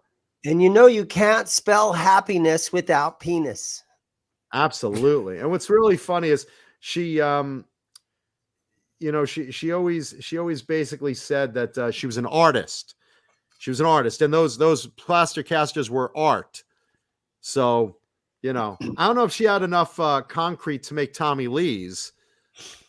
But I think I heard somewhere that Huey Lewis, believe it or not, had the big one that she was very impressed with. So you'll be bidding on that one if it ever comes to auction? Yeah, if it comes to auction, right? That one will bring the most money. Oh my gosh. Gene Simmons. They wrote a song about it. It's on They the say Kiss the album, cock right? of rock and roll. Yeah. Plaster Yes. Caster, what album? Kiss's Plaster Caster was a homage to her. Absolutely. And that is on the Hotter Than Hell album, or the which record's that one on? I know Mama Kuda is looking for an auction to happen because Mother's Day is coming up. So I'm just saying I want to pick one of those and make a nice Mother's Day gift. Love Gun. It was on Love Gun. Which was a That great makes album. sense. Thank you, Keith Campbell. Yeah, so I thought that was kind of interesting. She's one of the... Oh, You pull the trigger of my love gun. wait a minute. Wait. Love Must have- gun. Love gun. These are all the people that she made those for? If it's a long list, Johnny, then read it Yeah. off. It's very. Oh my, Put the list up if you could. Lenny Lou says that she had a Jimi Hendrix cast, but it was crumbling. It was huge. Yeah, I also heard Hendrix was. I mean, come on, man. He was the greatest at a lot of things. there's a list of Is David Crosby in there? people. He probably Look for- is. If it's Yeah. done by size, he's at the bottom of the list. Noel Redding. Okay, that's She didn't have Jimi a mold that Hendrix's small. bass player. So that's a lot of really old guys. Late Read off 60s. the names, Johnny. I can't see that list in my screen.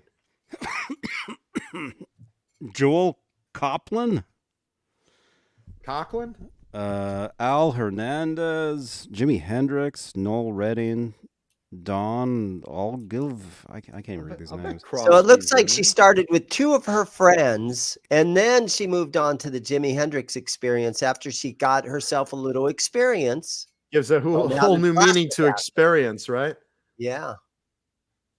Barry Bono, Harvey Mandel. Wayne Kramer. Let me Barry see, Bo- there's more Barry over Bono? here. Obama. Jello Martin, Biafra. Martin Atkins of 9 Inch Nails. Was he 9 inches?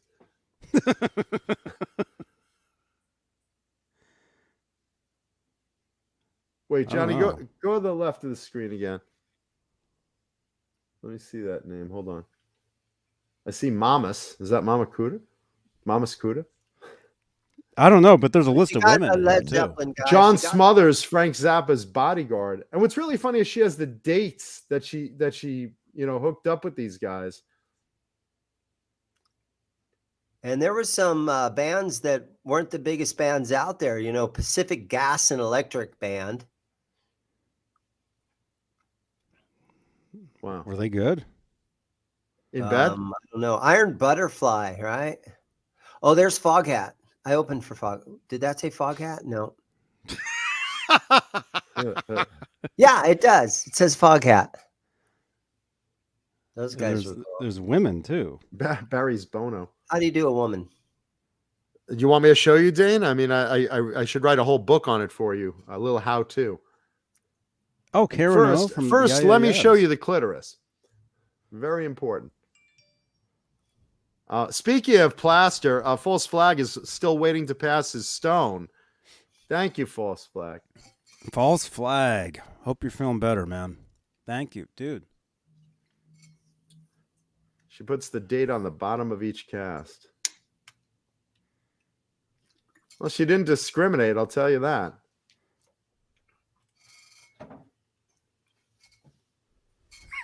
Nice. She even did casts of herself. That's interesting. That's rehearsal. I made a cast of myself too. There's a sock under my bed that's so plastered. It's so crusted. It's so molded to the shape of my pee-pee. Wow. It's just plastered from the inside. This is weird. Wow. She had a busy life. Yeah. Johnny Depp is making a plaster cast of Amber Heard's turd, and he's going to sell bronze paperweights from that cast. Yeah, he put it in the freezer just to store it. Preserve it. Wrapped up in aluminum foil in the freezer. Is Neanderthal in there? You didn't see Neanderthal's name in there? She liked the big ones. I'm just saying.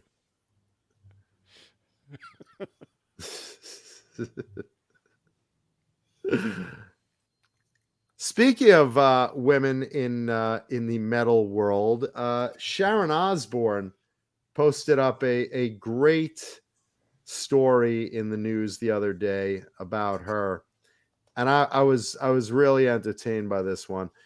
Let me get the quote exactly. She says she looked like a fucking cyclops after a horrendous facelift accident. So I love this. Quoting, Sharon Osbourne has revealed that a horrendous facelift last year has left her looking like a cyclops. The 69-year-old wife and manager of legendary heavy metal singer Ozzy Osbourne, who is promoting a new talk show on Talk TV, that should be interesting, told the Sunday Times, I had a facelift done in October. I looked like one of those fucking mummies that they wrap with bandages. It hurt like hell. You have no idea. I'm telling you, it was horrendous. I'm like, you've got to be fucking joking. One eye was different. I actually feel sorry for her. I did, not me. One eye was different than the other. I look like a fucking cyclops. All I need now is a hunchback. Which, Sharon, I'm sure you could actually get that surgically implanted. So Ozzy took one look at her and he said, I don't care how much it costs. We'll get it redone. Ozzy couldn't stand it. It's bad enough. Ozzy, you have to do a tour. I need my face fixed. She said her new facelift is settling now and she's happier with her new look. But in 2016, she admitted in an interview she was on facelift number 3 and counting and has had more since then. Let's see. She's also had halo laser, an arm and a leg lift, a tummy tuck, a breast reduction. Boy, I'll bet that made Ozzy happy, huh? And a lift and countless injections of Botox. Well, that's how you get resting bitch face is all that Botox. What's a leg lift? It's the first time she spreads her legs since she had kids. Please, darling, I'm working so hard. Give it up. No. It's Ozzy with a car jack trying to spread her legs apart. She's horrible. She said, I had this thing where they lifted up my mouth, and then for the first week, I couldn't feel my mouth. I can hardly feel my mouth now, to be honest with you. You know who feels your mouth? You know who fills your mouth? I mean, you know who feels your mouth? Jakey Lee feels your mouth. Every time you rebut his lawsuits of giving him royalties on the Bark at the Moon album and Ultimate Sin album, Jake feels your mouth. That's my favorite album, Bark at the Moon. Mine's Ultimate Sin, but I mean, what do I know? Jesus Christ. Yeah, I don't know what's going on with that, but I was just laughing my ass off at Sharon's misery because look, you know, I've always been a person. I have tons of friends, especially in the industry, that, you know, get tons of plastic surgery, and I'm all for it. I'm all for it. You know, get whatever makes you happy, makes your body happy. But when it comes to Sharon, she's just screwed over so many legends that, you know, I'm not really a fan of hers. You might have noticed. And even the headache that she gives to Ozzy all the time, you know, sending him back out there. The guy just wants to, you know, relax in his backyard, and Sharon just sends him back on tours. I don't know. Let's see what else. This is interesting. I was talking the last 2 weeks about how excited I am about the new version of Skid Row. And, you know, I'm not the only one that, you know, if you just Google it online, everyone and their mother has been saying this is like a kick in the ass of Skid Row because they needed someone like Sebastian with a crazy good range and with a youthful energy and, excitement about him. And in the news this week, Tony Harnell, formerly of TNT, who fronted Skid Row for 1 year, if you guys remember back then, he also had to admit that he was very excited and he thought it was the best move that they did. He says for years, people have been asking to get back together with Sebastian Bach. Fact is, it's simply not going to happen. So what's the next best move you could do? Get someone similar in range, get someone, a good-looking, youthful, powerhouse vocalist, and here he is. Eric Gronwell, like I said, I think it's nice to see that Tony Harnell, of all people, who's also in his own right is a great vocalist. I mean, he did great with TNT. And, like I said, even he admitted he wasn't doing great in Skid Row back then because at the time he had a secret drinking problem and he wasn't really into it. He was phoning things in. But here's a guy, saying, hey, I did that role and I'm actually excited for someone that was eventually a replacement for me. Eric Gronwell is going to breathe new life into Skid Row. They're touring some shows with Warrant. I'm gonna be at a show in July and right now, Scorpions. Huh? They're out with the Scorps right now, aren't they? They're out with the Scorps, but I at some point over the summer, I know they're doing some shows with Warrant, and I believe they're gonna be at a Warrant show that I'll be at.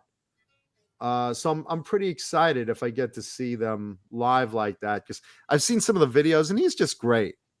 Eric Gronwell, and for those that don't know, Eric Gronwell came from winning American Idol in Sweden, and he did it.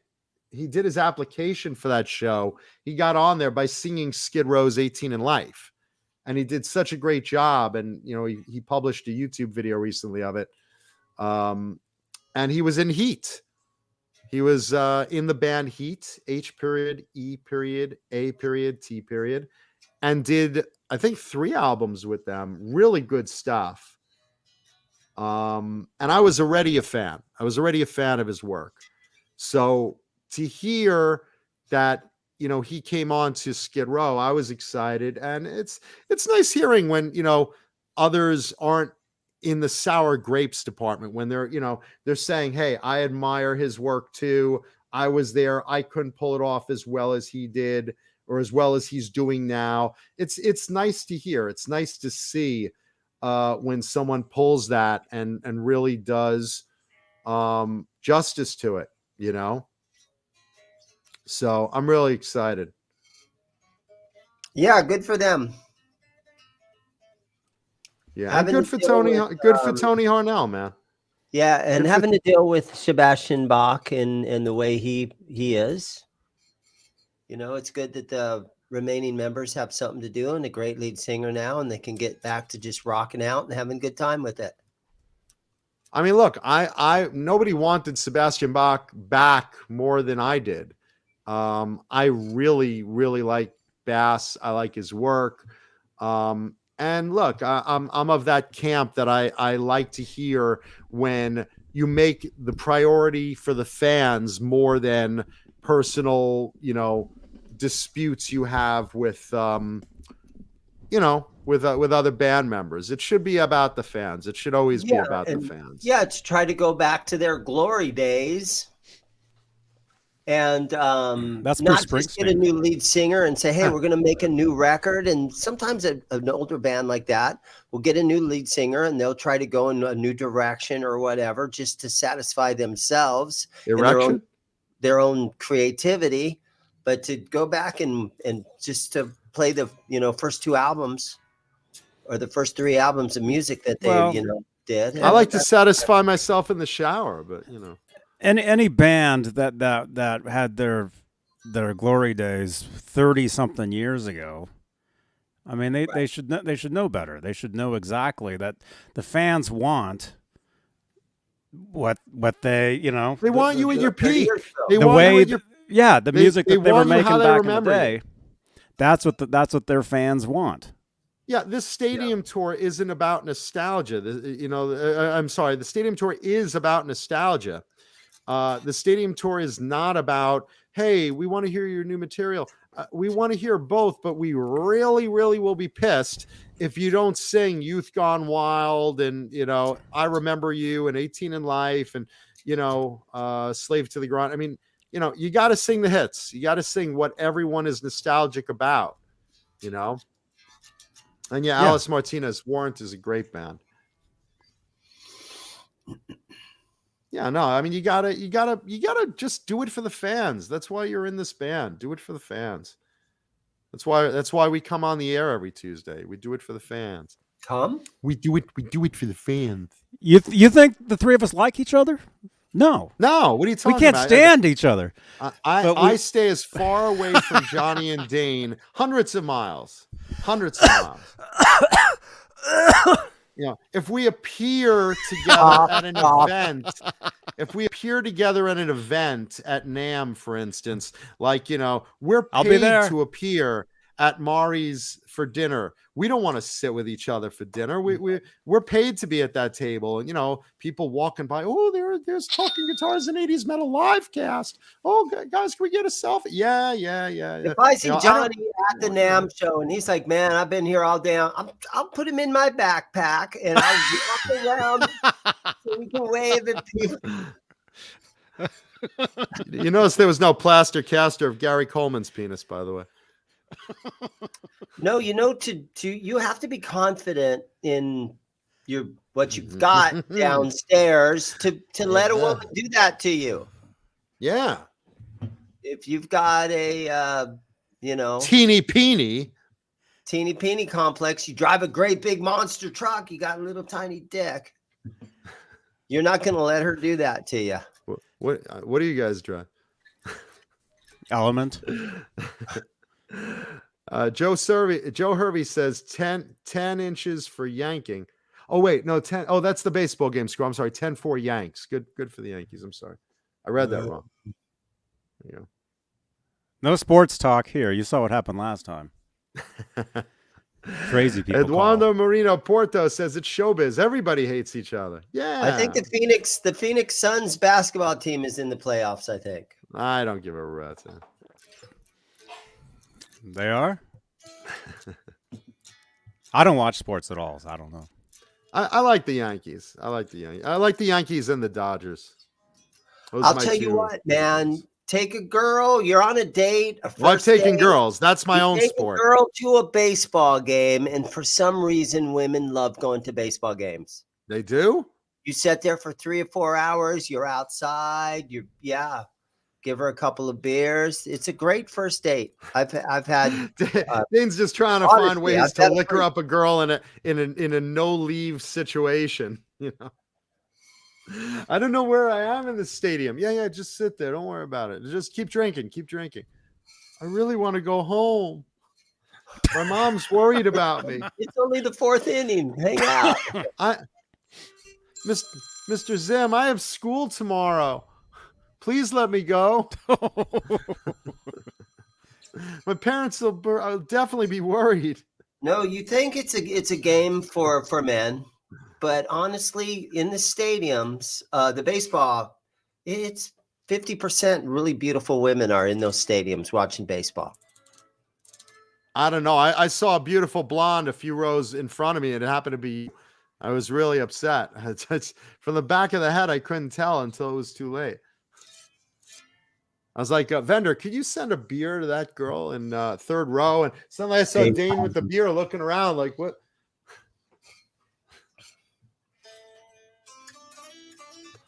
That was terrible. Well, Dane, speaking of you in the spotlight, why don't you tell us about the show you played on the weekend, Rainbow, the one on Sunset Boulevard, 50th anniversary concert featuring Stephen Piercy of Rat and Pretty Boy Floyd and Steel Panther played. And let's see. Let me read the whole lineup of who was there. Hosted by Eddie Trunk. It should have been myself and Neanderthal, but Eddie Trunk got that gig. but it was Stephen Piercy of Rat, Steel Panther, and Mark Tureen of the Bullet Boys showed up.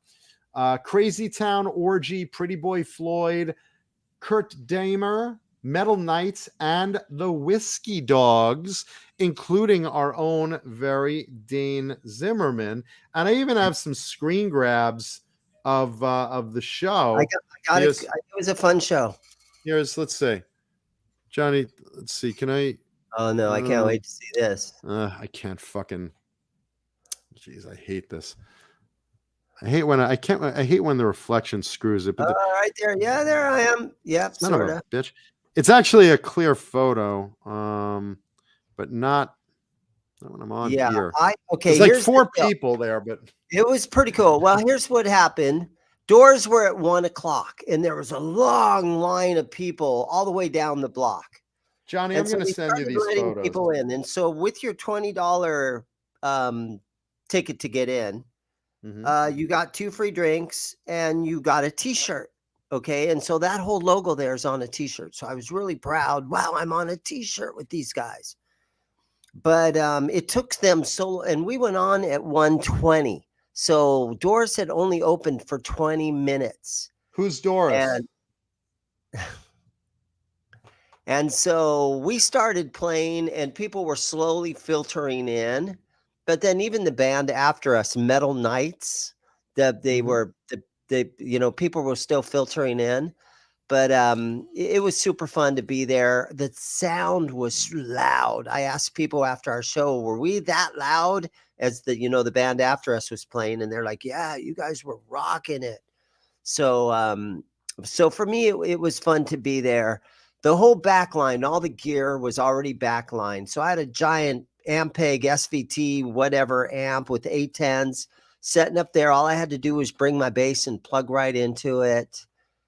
And my guitar player plays through a little Line 6, the little pod, whatever it is. So she doesn't even take an amp with her. But we sounded good. And fortunately, we have enough original material now where we could go up there and play our own songs. And they sound like 80s metal songs. So we had a great time. And I watched video. This video, by the way, of the actual show, or scene, sections of the actual show. They got you doing 2 songs of your set, including "Party Like a Rock Star," which I thought sounded good. Not too bad.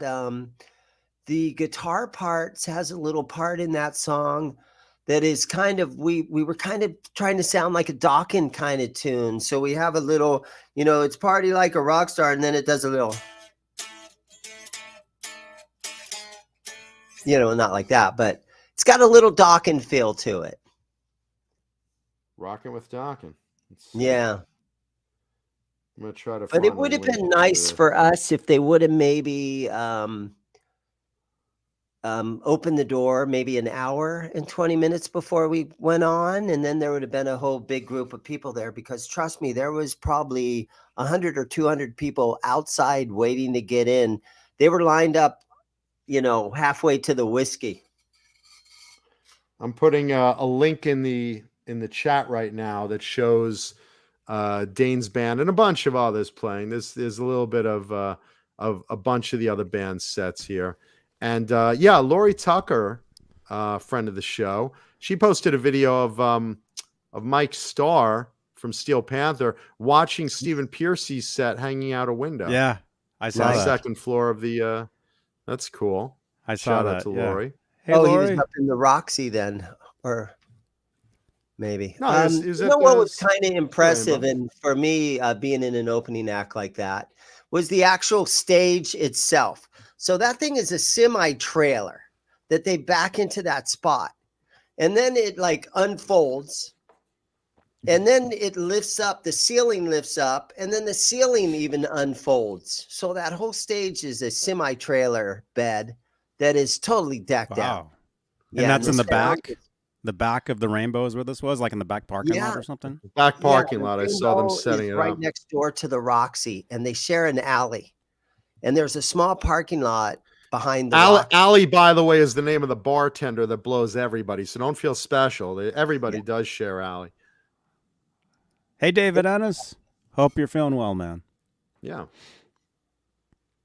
Did anyone else in the chat go to the Rainbow 50th anniversary? That's actually a big honor, Dane, to be a part of that particular anniversary show. That's a really cool That's amazing gig. Don't you think? It really was. Look And at I that. left after playing our show, and I hung out for about an hour or so, and then I got in my car and started heading back to Phoenix. Yeah, I wouldn't have left. I would have stayed overnight there. I know, but it would have cost me missing work yesterday, and it would have cost me another having to get another hotel room for the night. Yeah, but I think you would have wanted to, because you could have found someone to spend that night with you. Yeah. Just say, hey, I'm one of the bands that played. Oh, really? Yeah. There were some of the famous people that I've seen in some of the Facebook stuff, like the drummer from Metal Church. That actor that played the cop in the Terminator. Oh, that guy.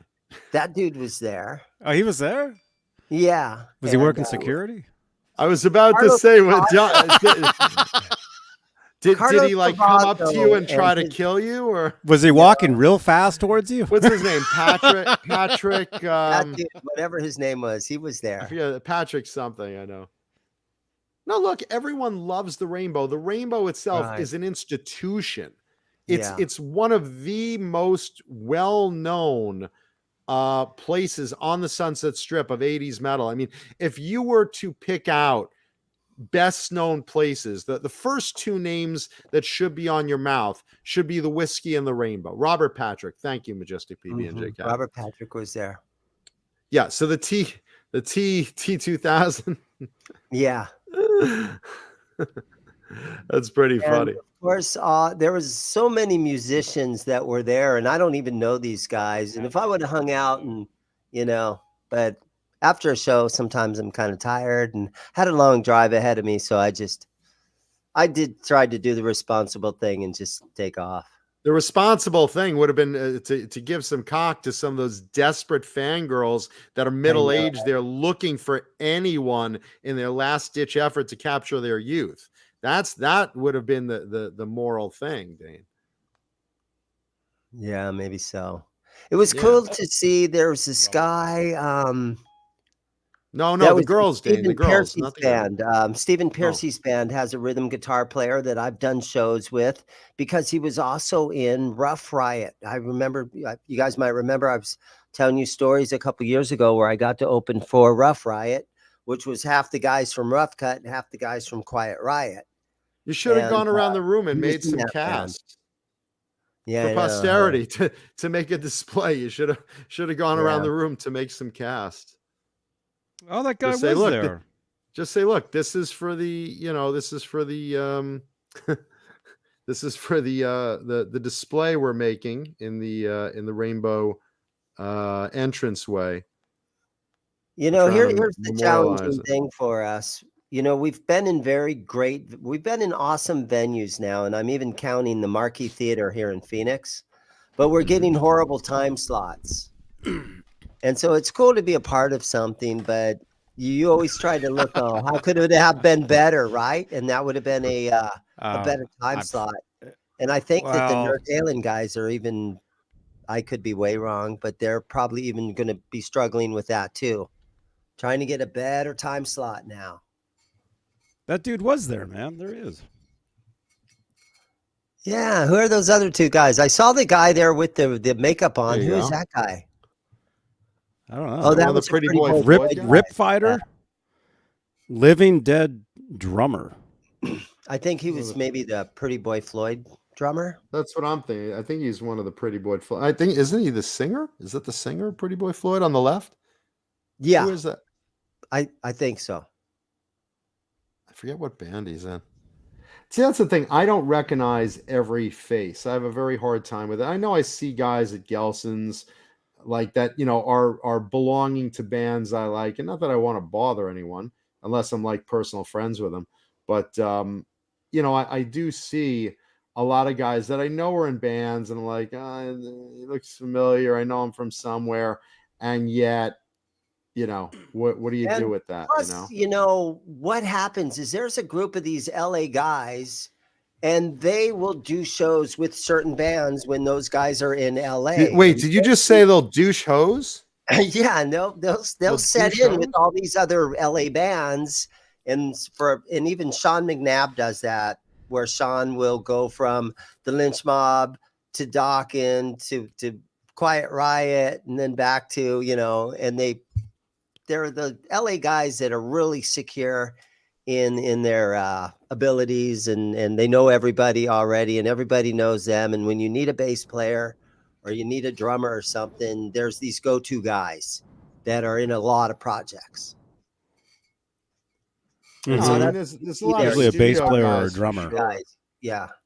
Thank you, and Sherman a lot of Callahan. the original guys that were in Pretty Boy Floyd and some of these other bands, they're long gone. Thank you, Sherman. And by the way, even if you don't want to contribute money to a super chat, at least take a second and hit the like button. Smash the like button, because why not? It's free. Yeah, we're at 53 likes, 53 thumbs ups. We have 104 watching. So let's see if we can at least try to double. There we go, 54. 50 of them don't like it. Yeah, take a second. Yeah, even if you don't like it, that's okay. Like Black Salami. Thank you, Black Salami. Yeah, no, I saw a lot of video from that show. I thought it was cool to see Mark Tureen sitting in with Steel Panther. Oh, Steel I Panther saw always that. brings guests on. That's fun. And Stephen Piercy is singing Rat songs without paying everyone in Rat. So he's having fun. Yeah, and he's doing good as far as his vocals still. Yeah. He sounds great. He's holding up. He's holding up well. Yeah, he's holding up well. Jesus Rapes Me wants to know, what is the show and tell guitar? Let's see. What clue can I give to that? It's let's see. Has 6 strings. Yes, it has 6 strings and one pickup. Probably and a whammy bar. And a point in a very uncomfortable position. That's your clue. It's got a point in a very uncomfortable position. Thank you, Kent Drive 55. There we go. So that was the Rainbow show, and like I said, I put a link in the chat if you want to watch Dane or some of the other bands that played there. I thought it was very cool that they were giving away T-shirts, and Jack Daniels was also there plugging specific T-shirts and whatnot. And Eddie Trunk was walking around and hosting. Well, what do you think Eddie Trunk is going to do? He's not playing, so yeah, he's definitely going to be walking around. He's doing a little networking, and guys, I'm sure there's musicians that are like, Eddie, here's my number if you ever want to ask me about whatever, And speaking of, Piercy's doing stuff recently on the Eddie Trunk show. Piercy's been doing a lot of side projects and getting together with Rat and stuff. So Piercy's been busy. We don't always see exactly everything of what's going on, but Piercy has been keeping busy. I know a friend that brought him in to sing on his project. I can't talk about, but I think it's very cool that that he's still doing his own thing. Look, I'd rather see people work to try to get Warren into the band again. And, bring that whole thunder back, especially with, reuniting bands, doing stadium tours and stuff. But, look, that doesn't look like it's going to really be happening with Warren. So, just keep trying at it, but I'm happy to see that Piercy's voice above anything has been holding up pretty well. Mm-hmm. Because he's also got that unique voice, where he's talking like this, like this. He's got that rasp, It's hard to sing like that. That yeah. rasp. That's rasp. Rasp. Yeah. No, Pooh Ninja, we still got time. It's still early. The biggest rasp that he's got is loving you's a dirty job. You remember that one? I'm the man to do it. Yeah. I heard that coming from Mama Kuda's bedroom the other day. Huh? Gross. What? You don't like Stephen Pearcy? No. Actually, not really. Mama Kuda gonna give it to you.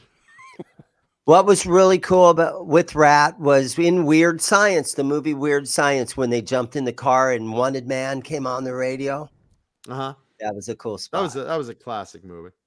Yeah. Classic movie. I love all that shit. Let's see. Yeah. He didn't age very well. Who? Steven? No, the hot woman in Weird Science, whatever her name was. Yeah. Kelly LeBlanc. Yeah, she didn't age well, unfortunately. I mean, not that I had, a lot of hope or anything, but she was married to Steven Seagal for a while, I think. Well, he didn't age well either. I mean, he looks like a puffy marshmallow doing kung fu. Got a great guitar collection. So he's not looking good. At least he's got that, though. He's got a great guitar collection. Who? Seagal. Well, at least he's Steven Seagal. Yeah, listen, I'd rather be Steven Seagal than John Mancuda. I mean, I look thin and svelte, but I'm not Steven Seagal. I'd rather be Steven Seagal. Get invited to hang out. Who does he hang out with? Kim Jong-un? Is that who he's buddies with? I don't know. I know he's buddies with someone. I'll look on Twitter and see.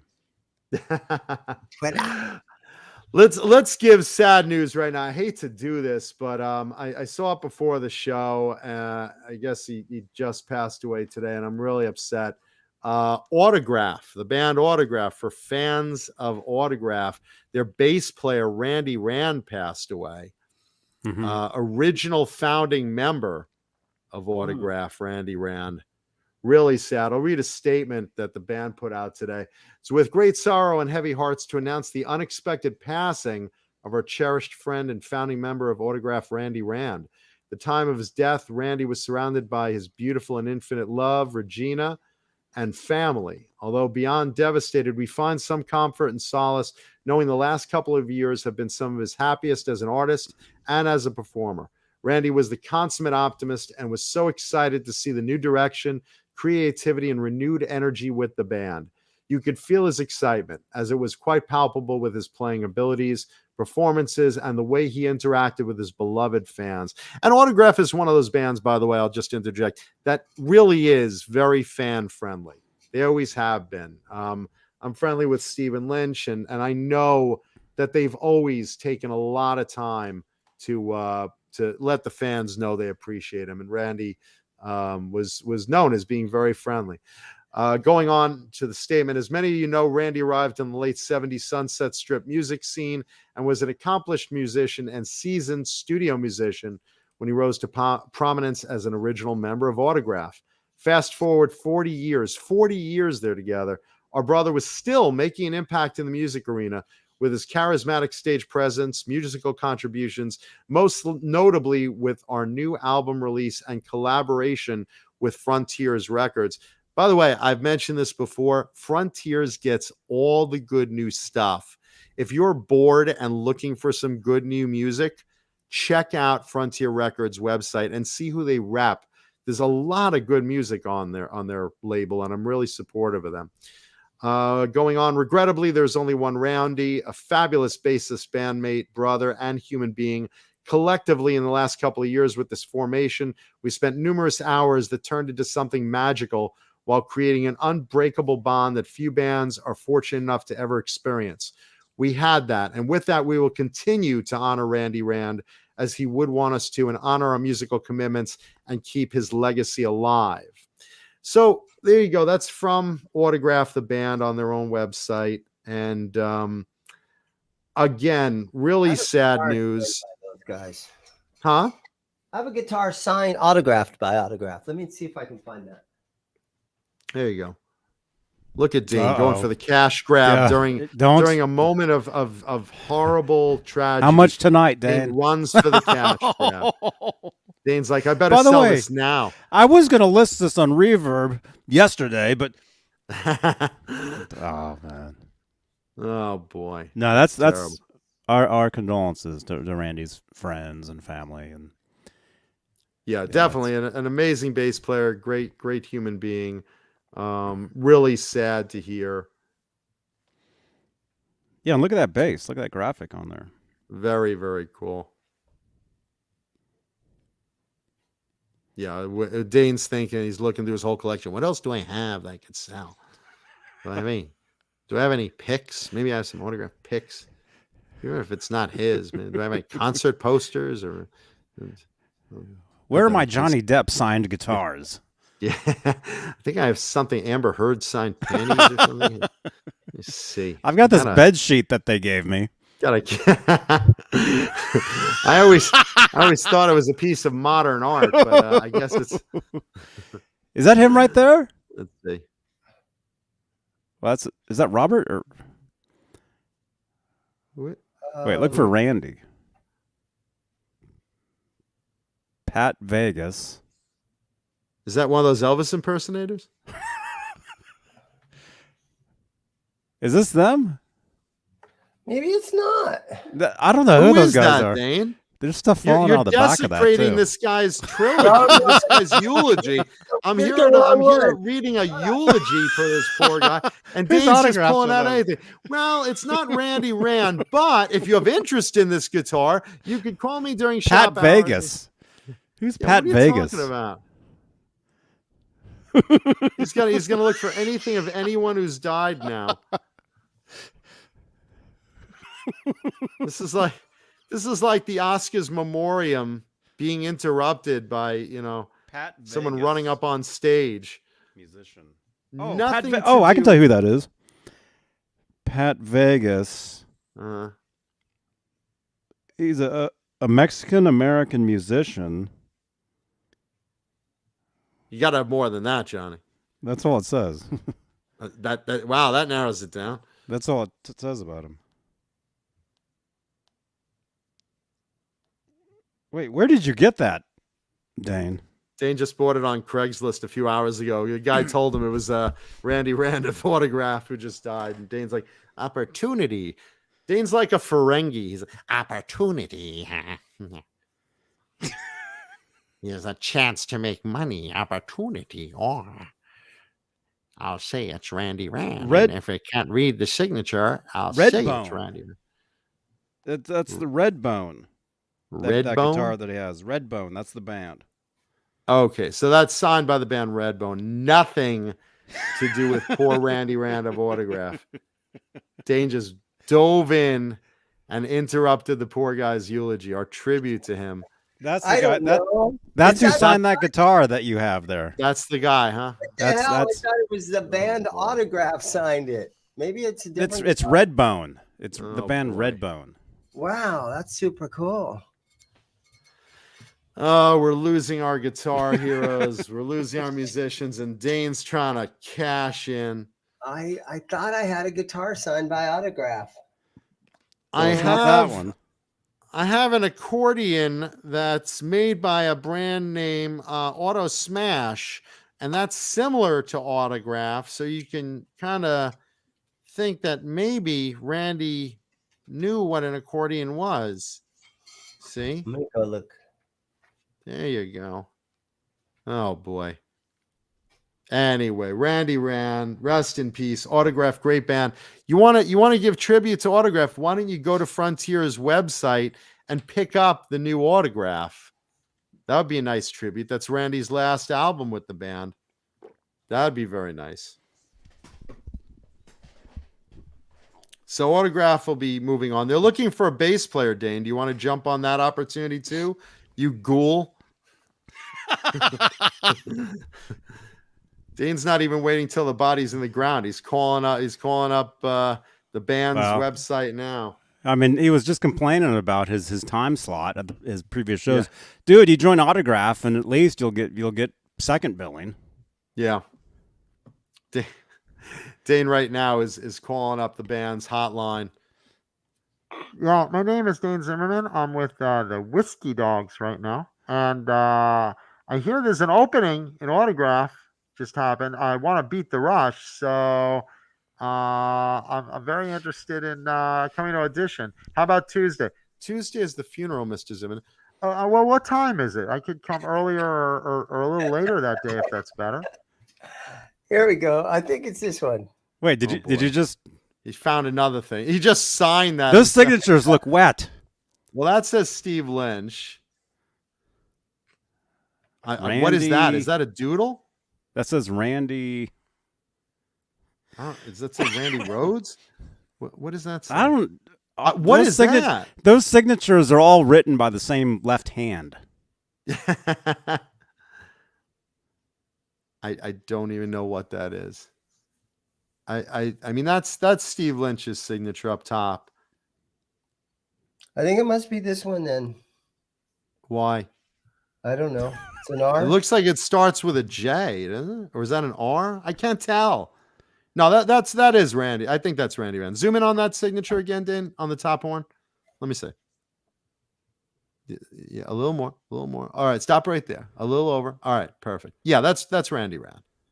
That's Randy's signature. So while most people would hold back, oh, it sounds good. Wait, there's a price tag. Can we see that price tag right now? Before you just heard the news? Dane just ripped that price tag off, slapped a new one on. How much? $8,000? $150.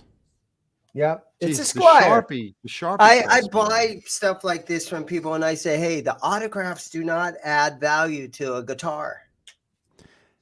And yet here it is for sale right now. At this moment. At this moment of untimely death. There you go. Oh my gosh. I saw Autograph opened. I saw them twice. I saw them open for Icon in probably 1984. And they blew Icon. They blew them away. Blue Icon? Yeah. And then I saw them open for Queensryche about 4 years ago. Autograph is great in concert. Yeah. Dane, are you adding to the price by tuning it up? Or Yeah. Okay. He's writing a K at the end of that. Listen, you better buy that guitar now because by tomorrow, a Mr. Clean Magic Eraser is going to change that back to Randy Rhodes. Oh gosh. So it's only for sale. It's only for sale today on the day poor Randy lost it. Randy's looking up at you and saying, I didn't sign that thing. What the hell?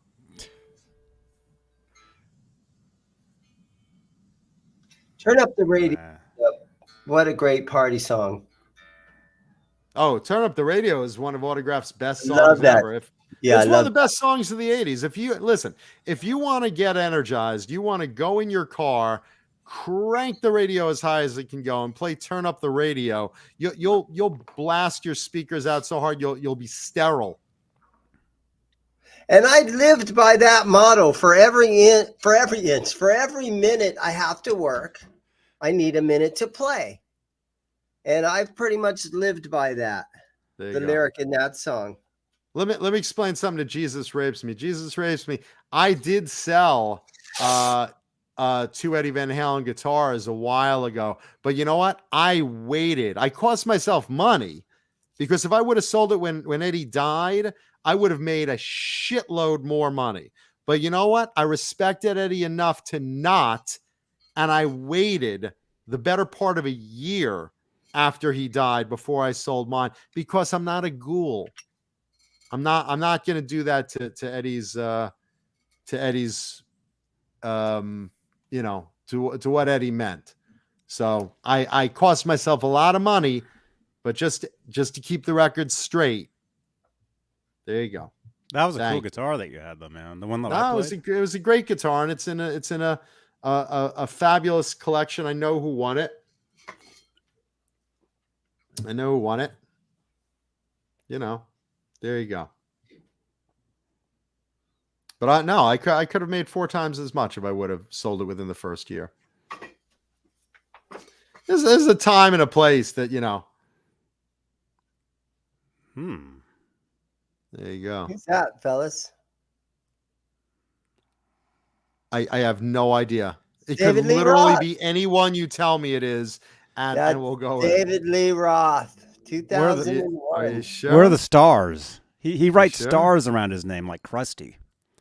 Like Krusty. He leaves stains like Krusty. Oh my God. It's weird that he signed something and a guitar part and he's the singer, right? Well, because they're just handing him stuff and he's just signing I stuff know. trying to get out of there. That's how. Yeah. Yeah, Dave's on the way to his dressing room where he's got 3 groupies waiting, and he's like, sure. Yeah. Okay. What about the stars? Yup. You come near me, you'll be seeing stars. All right, go away. Man, Dana's a lot of cool signed stuff there. A lot of it for Dana's a sale, lot it of looks fun like. stuff. Is it all for sale, Dana, or is that your personal collection? That signature, the Roth signature, is my personal collection. So what am I Okay, so going to that get? one's- $25 for it or something? Why sell that? $44 billion. Yeah. I'll call Elon. Get a hold of Elon for me. You know what's funny? I'd rather have that pick guard than Twitter. Just saying.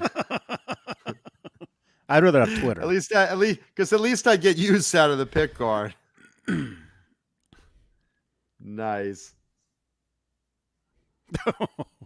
Anything signed by David Star. Crosby there, Dan? No, unfortunately, that's where the big money is because of the popularity that the show is. He's giving got it. a sponge, a kitchen sponge signed by David Crosby. That'd be really funny to to troll David Crosby at shows. I would go up to him at shows and I'd bring him like unusual objects to sign, like a shampoo bottle, a sponge. Let's see if David Crosby is actually out on tour right now. Let's see if he's out on tour. An enema. David Crosby tour dates. Let's see if he's actually out working right now. I think he's long retired. I think he's No, long retarded. He just put a record out. Did he really? He might be out touring it. If David Crosby puts out a record in the forest, to a town near you. If David Crosby puts out a record in the forest and nobody hears it, did he really put out a record? Yeah. Yeah, his new album for free. Released I'll July bet. 23rd. Can't even give those away. His new album for free. Tour. Well, you could at least go in on some touring. comments and stuff and leave. You could leave comments and stuff. You could put ratings in there. Rate Google Album it. was meh. Yeah, just say meh. Jeff T says Crosby's not retired, but his career is. He'll get like hundreds and hundreds of comments that just say meh. Meh. Oh, he had those on Twitter that Did he? day when he left that comment. Oh yeah. Love it. Love it. Yep. Nice. So Johnny, does he have any tour dates? No, he's not. He hasn't toured. What are the song titles of his new album? Let's see the cover. Is he on the cover? Yeah. Oh boy. Let's see that photo. Yeah, it's called For Free. Here we go. Got a new photo. I like how even for free, nobody wants one. Yeah. Well, it came out in July. Oh boy. That reminds me of the Metallica Load cover. Well, he's been done up there in watercolors. It actually looks like jizz and blood under plexiglass, like Metallica's Load. And what's the album called? For free. Oh. Nobody will pay for it, damn it. So let's see the you won't put it on Spotify, right? let's see the titles of the songs. I'm afraid to look. Is he boycotting Spotify? I don't even see. The first single is called River Rise, featuring That's his first experience with Viagra. That's featuring Ronald McDonald. Oh no, Michael McDonald. Ronald McDonald. Another clown. One clown deserves another. Michael McDonald. Oh, sweet semen, get it all over me. David Crosby colostomy bag. Bring him a KFC bucket to sign. I would love to just have him sign like all these random objects.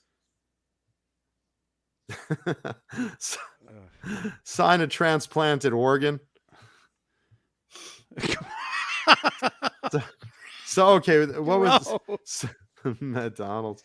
What was that first song, Johnny? Blue River Erect or something? I don't know.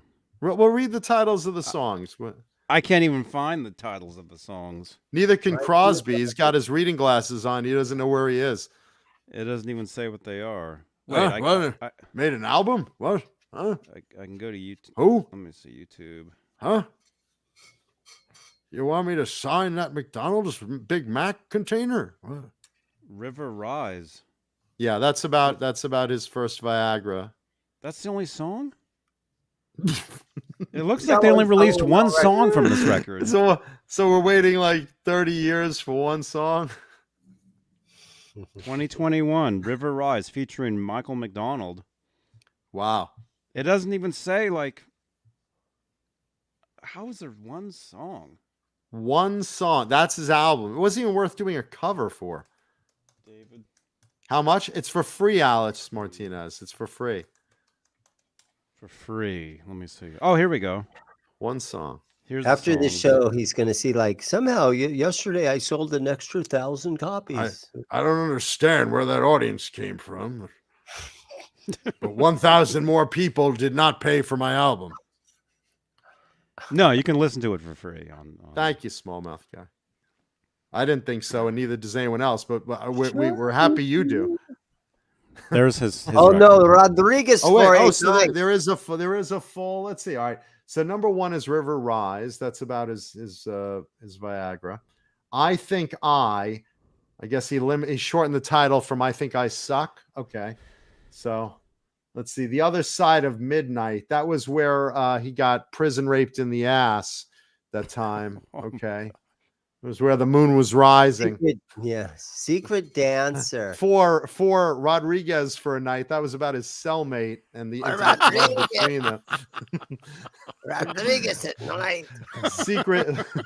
Secret Dancer. That means the stripper he paid off that doesn't want to admit she slept with him. These are all prison songs. Shits in the Night. That was about Amber Heard. He actually was in prison. He went to prison for drugs years ago. So and he's got one shot at me. So somebody shot in his face with a load. That's a load of jizz coming out of boxes. Something I'll never see is a woman's box, but I want some boxes. All those beautiful foxes. I want some boxes. I jerk off with bagels and loxes. Want some boxes. Let's see. For Free is about the album. Let's see. And I Won't Stay for Long. I hope that's a prelude to him mentioning his health. Yeah, if we're waiting for the funeral. I can't. The first thing I want to do when I get back to Los Angeles is stick something in the David Crosby voodoo doll. That's probably it's in LA and I miss it.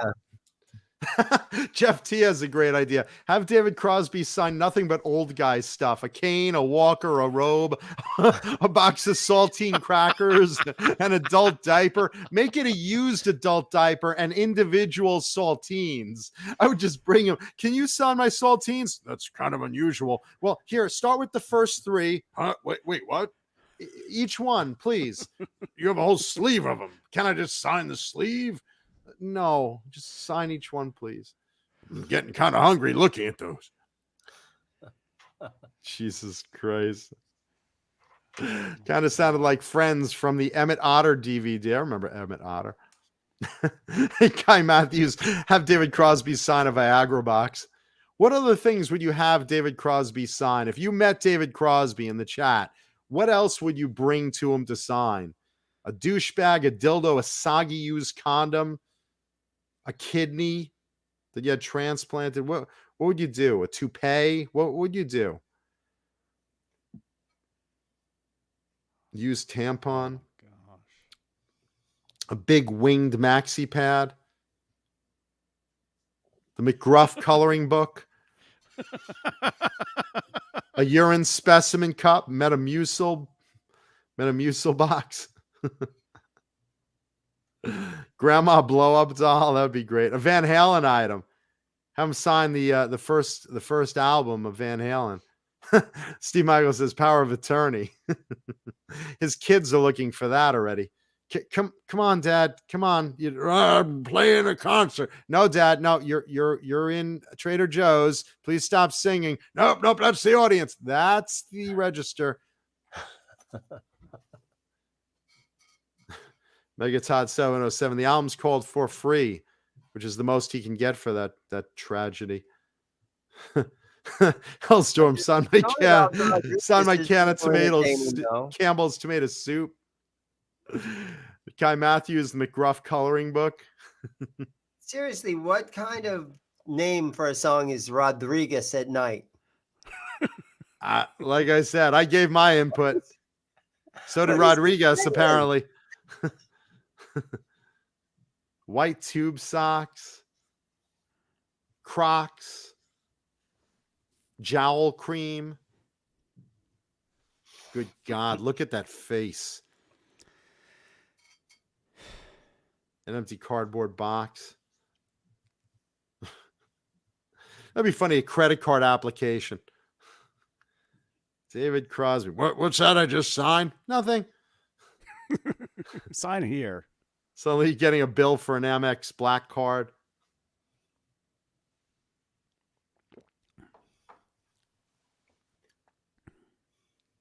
Bozique, I'm not sure about anything about the show Seventh Heaven and ties to anyone from Autograph. I'm not sure, to be honest. Yeah, Megatod 707. Listen, if you need to induce vomiting, save that photo of David Crosby's jowls. Holy shit. Yeah, Stephen Franklin, there will be a show and tell guitar later tonight. There you go. Wow. Look at that. Look at that fucking. Sharon Osbourne's talking about a facelift. Actually, is that Sharon before the lift? It might be. That's what they call chicken skin. Chicken skin right there. Gobble, gobble. God, he looks like Turkey Lurkey. Lurking in the shower of a child's locker room. Oh, God. Young boys. This Snambler meeting has officially come to order.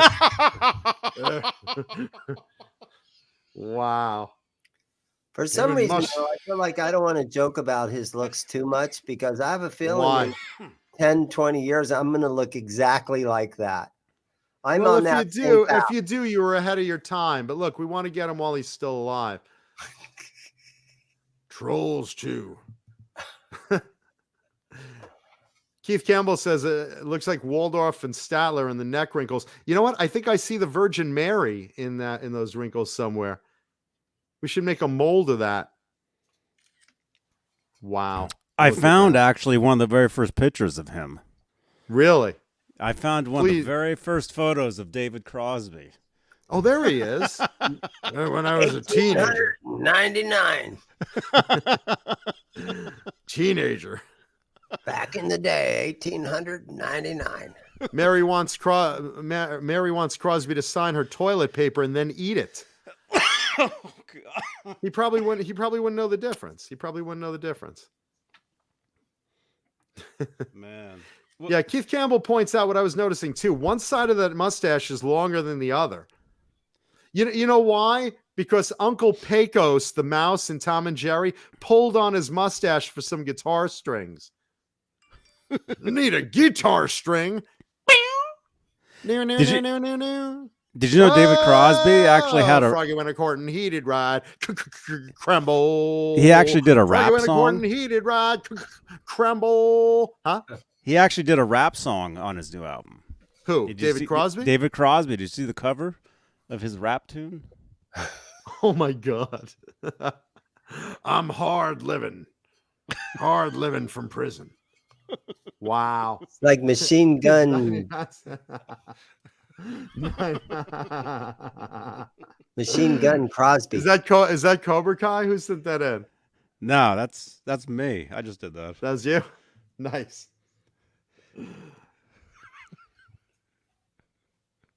Oh boy. Wow. Machine Gun Crosby. Oh my God.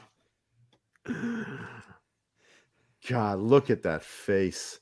His body died. He just hasn't acknowledged it.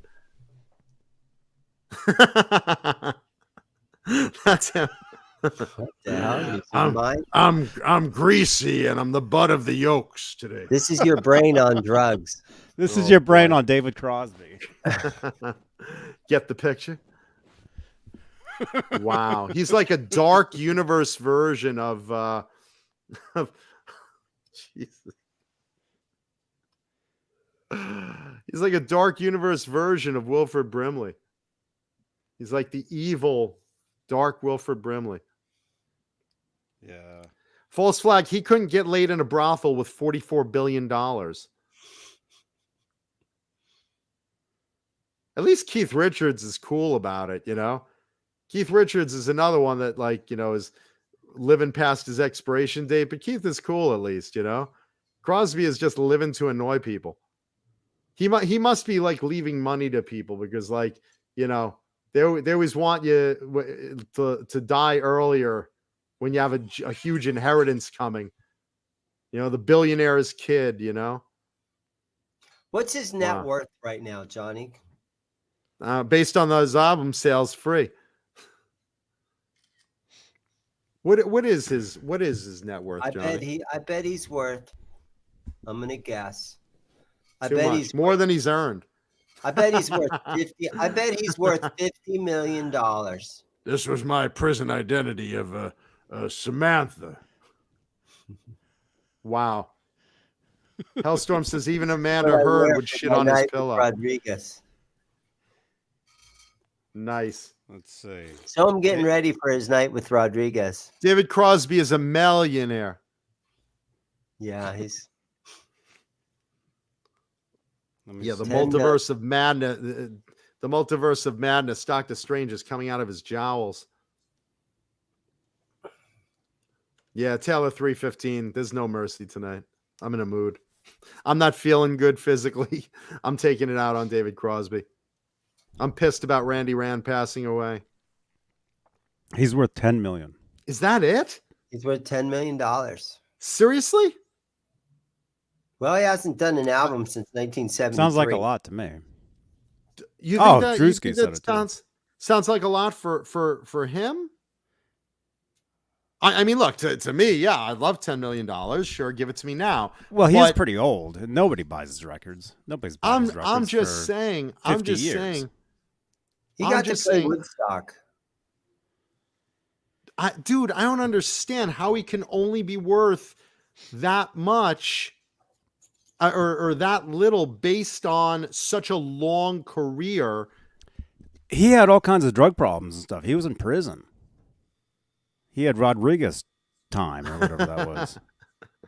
Night with Rodriguez. Some sites says that he's worth 40 million. Other sites. Oh, Zeke, this isn't about me. This is about Crosby. Don't look at me. My career is a whole different thing. I don't have the notoriety of David Crosby. You ask your average person on the street, hey, who's John Mancuda? They won't know. You ask your person who's David Crosby, they'll say that liver spot guy, right? Wow. A false flag wants to give him a gift. Give him his kidney stone, his bladder stone. All right. So there's some sites. Thank you, Joe Hervey. You rock too.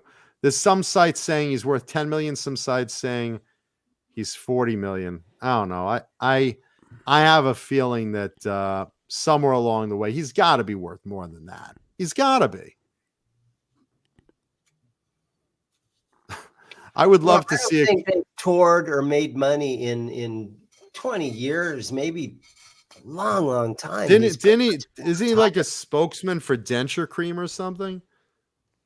It's got to be.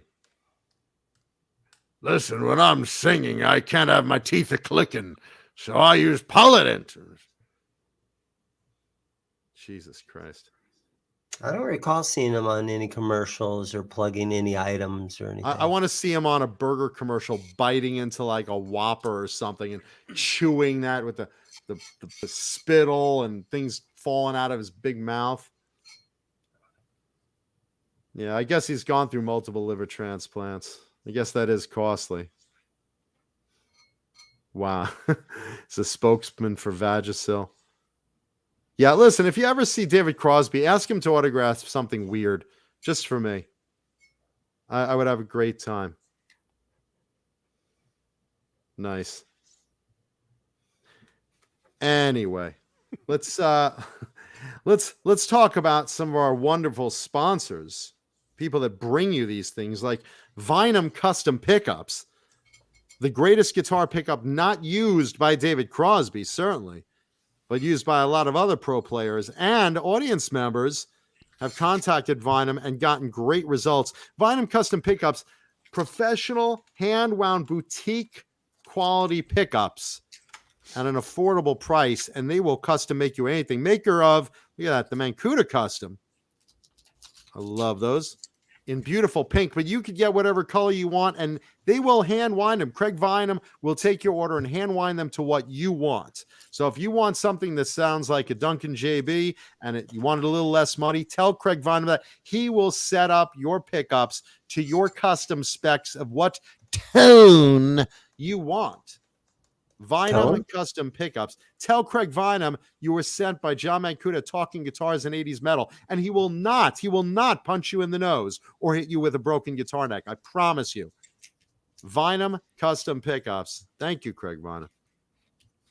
And of course, the greatest gripping guitar pick out there, Swiss Picks, with raised holes to get your grip on. The greatest gripping guitar pick out there. Swiss Picks. Check out the Jason Becker Blue Cheese edition for our buddy Jason Becker, friend of the show. That helps his cause, but these are terrific. They make so many variations of these, but these raised hole Swiss Picks, you won't drop these. And I'll tell you, you whip them at the audience members, they will love you. Swiss Picks. I put my penis in the tiny holes. Well, not the tiny ones, the big ones, but you see, you know. If it's in there. Thank you, Swiss Picks. Huh? What'd you say, Dan? It really fits in there. It actually really does fit in there, but not in the little one. I'm no fool. I fit in the biggest hole out there. I've been called the biggest hole out there too. There you go.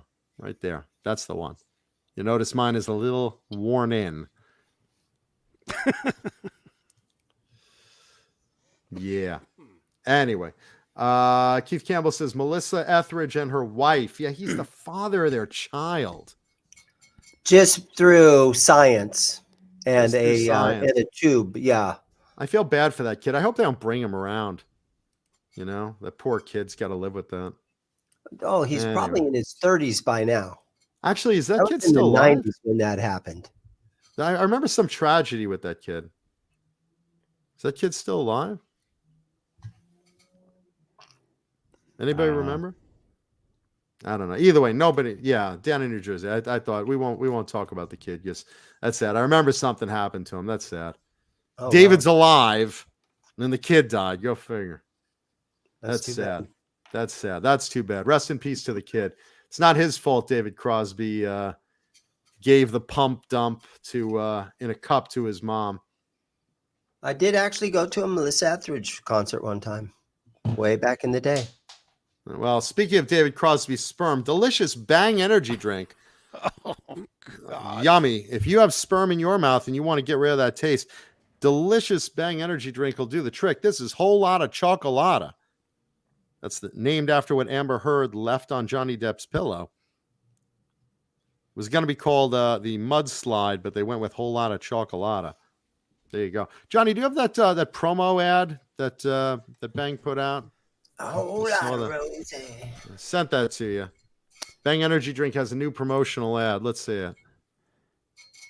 I think I saw this on Facebook. Let's see. It's yeah, big. no, I put it on. That's what I've heard. Let's see. Red Bull. Bang Energy Drink. Oh, he's like Red Bull, Monster. He's looking. Is it this? There we go. That is it. Now, can you read that don't know if you could bring that around. Red Bull gives you wings, but Bang energy drink gives you balls. There you go. And bring it a little closer so the audience can see who that spokesperson is. Right there with a Bang energy drink coming right out of my crotch. Oh, my God. Brilliant marketing. Was it part of target practice or something? No, I was. They set up a pink target. Are people like shooting bow and arrows at you or something? No, those are bullets. They don't mess around. There we go. So there you go. Look at that handsome fellow in that Bang ad. There you go. Bang energy drink gives you balls. Because who the hell wants wings? I wanted wings. I'd buy a plane. Seinfeld. Show that picture again. Wait a minute. Seinfeld. This photo was taken today. Because look, you're wearing the same thing. No, I have the same shirt. I have the same shirt, but it wasn't today. Now, come on, John. Give us a little Seinfeld impersonation while we look at that photo. Who are these people in that photo? Bang energy drink gives you balls? Yeah, I don't care what Bang energy drink. I don't care what Red Bull gives you. I know Bang energy drink gives you balls. I'd rather have balls than wings. Although if Amber Heard had wings, she'd shit on Johnny Depp's car. Like a flyover. There you go. Like a drone. And speaking of feeding the birds, delicious Kernels Gourmet Popcorn. Kernels Gourmet Popcorn and more, proud sponsor of Talking Guitars and 80s Metal Live. Delicious Kernels Gourmet Popcorn and more. Popcorn, chocolate, nuts, candy treats, sugar-free treats. Everything you could want is at Kernels Gourmet Popcorn and more. And look at that. You mentioned Johnny Beane or Jay Hannon, you get more product shipped to your house. More. That means more, not less, more. They give you more of that fantastic popcorn. Mama Kuda's favorite is the cheese popcorn. I am addicted to the movie popcorn. Kernels Gourmet Popcorn and more. Thank you, Kernels. And tonight's show and tell guitar, sponsored by Johnny? Zim's Guitars at Mesa. No, that is the person that was trying to sell that. We would like to autograph. get their sponsorship at some point, if you know anybody. We sure would hope so, but we'd love to see that autograph guitar. Poor Randy. Randy's rolling in his grave looking at this, Dane. Jesus. Terrible. But I was talking about Tesi Switch, the greatest guitar kill switches out there. Tesi Switch. If you need a kill switch at a professional level, you want to go to Tesi Switch. Tesi Switch makes the greatest guitar kill switches out there, the professional level ones, the ones you can slap and it will come back again and again and again and again. It will. You could slap it like Chris Rock got slapped, and it will still stay there and work like a good kill switch should. Tesi Switch, the greatest guitar kill switches out there. Go to Tesi Switch and find one for you. They have all different sizes, shapes, light up ones with logos. They'll do whatever you want. And of course, fu-tone.com. If you want to hot rod your guitar, fu-tone.com has everything you want. They have necks, tuners, titanium saddles, titanium bridges. You want noiseless springs, you go to fu-tone.com. They have full guitars if you want one. Already hot rodded, ready to go. Look at this. They do. Look at that. Seen this? We're here with Adam. Hey, man. Johnny Beane. Yeah, there he is. That is Adam Reaver, owner of fu-tone.com. Yes, our thing. So I'm glad you guys came down. So FU-Tone usually doesn't exhibit at NAMM, as you know. We don't, not looking to sell to dealers, but I partnered with a friend, took some space for more promo advertising. This was a couple years ago. Obviously, EVH D-Tuna, EVH Mini guitars, the usual stuff. But I've you name it, fu-tone.com has you it. Guys. Awesome. So. Have you seen the guitar? FU's usually known That's for the whole the upgrade parts guitar. and the bridges, but we're going to bring out an FU guitar this year. Look at that. And, everyone just buys guitars, then comes and buys all the stuff. So I said, It's ready to go. how could I build a guitar with everything in it? So, brief overview of this guitar. FU2 tremolo, EVHD tuner, titanium inserts, 42L brass big block, brass claw, noiseless springs. Look at that. Brass claw, brass stopper. A little brain meltdown here. In the front, FU pickups. Under the FU pickups are the PMS mounting system bars. I coil tap the pickups so you can get single coil and humbucker sounds.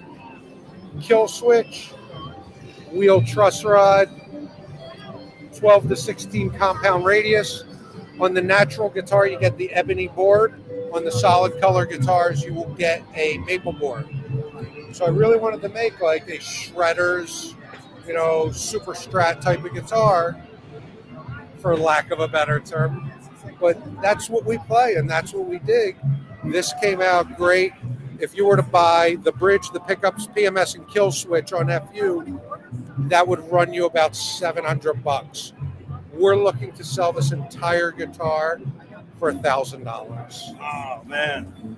How do they do it? How do they do Preloaded. it, John?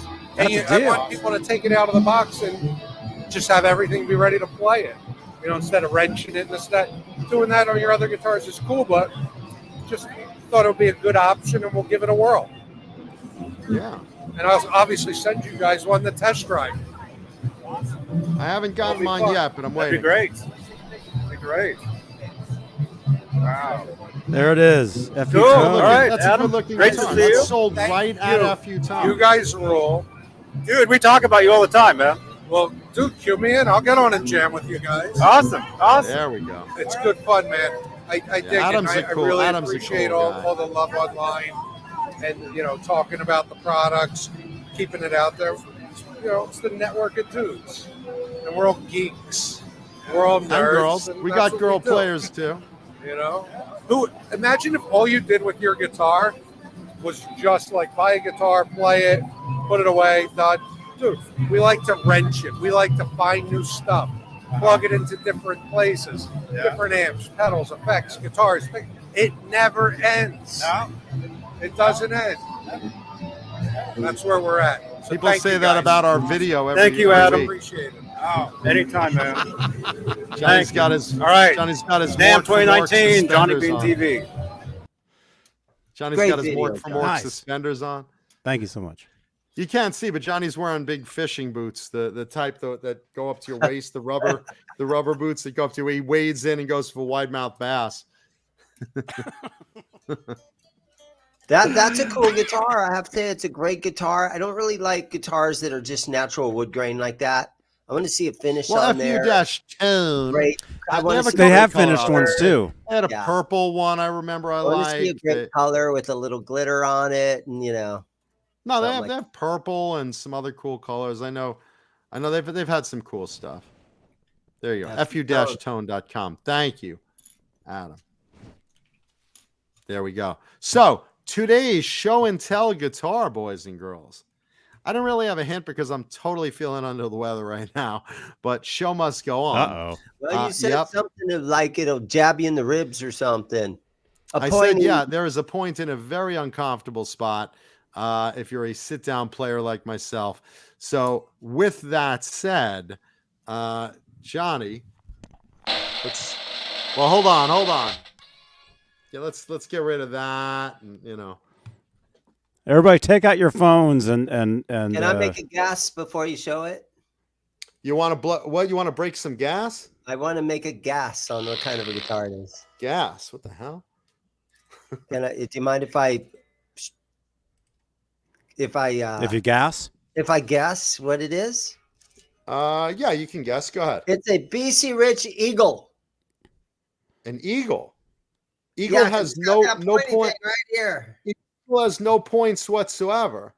But you're really close. I think you just made a little mistake in memorizing the models, because today's show and tell guitar, boys and girls, ladies and gentlemen, Blue Rhino.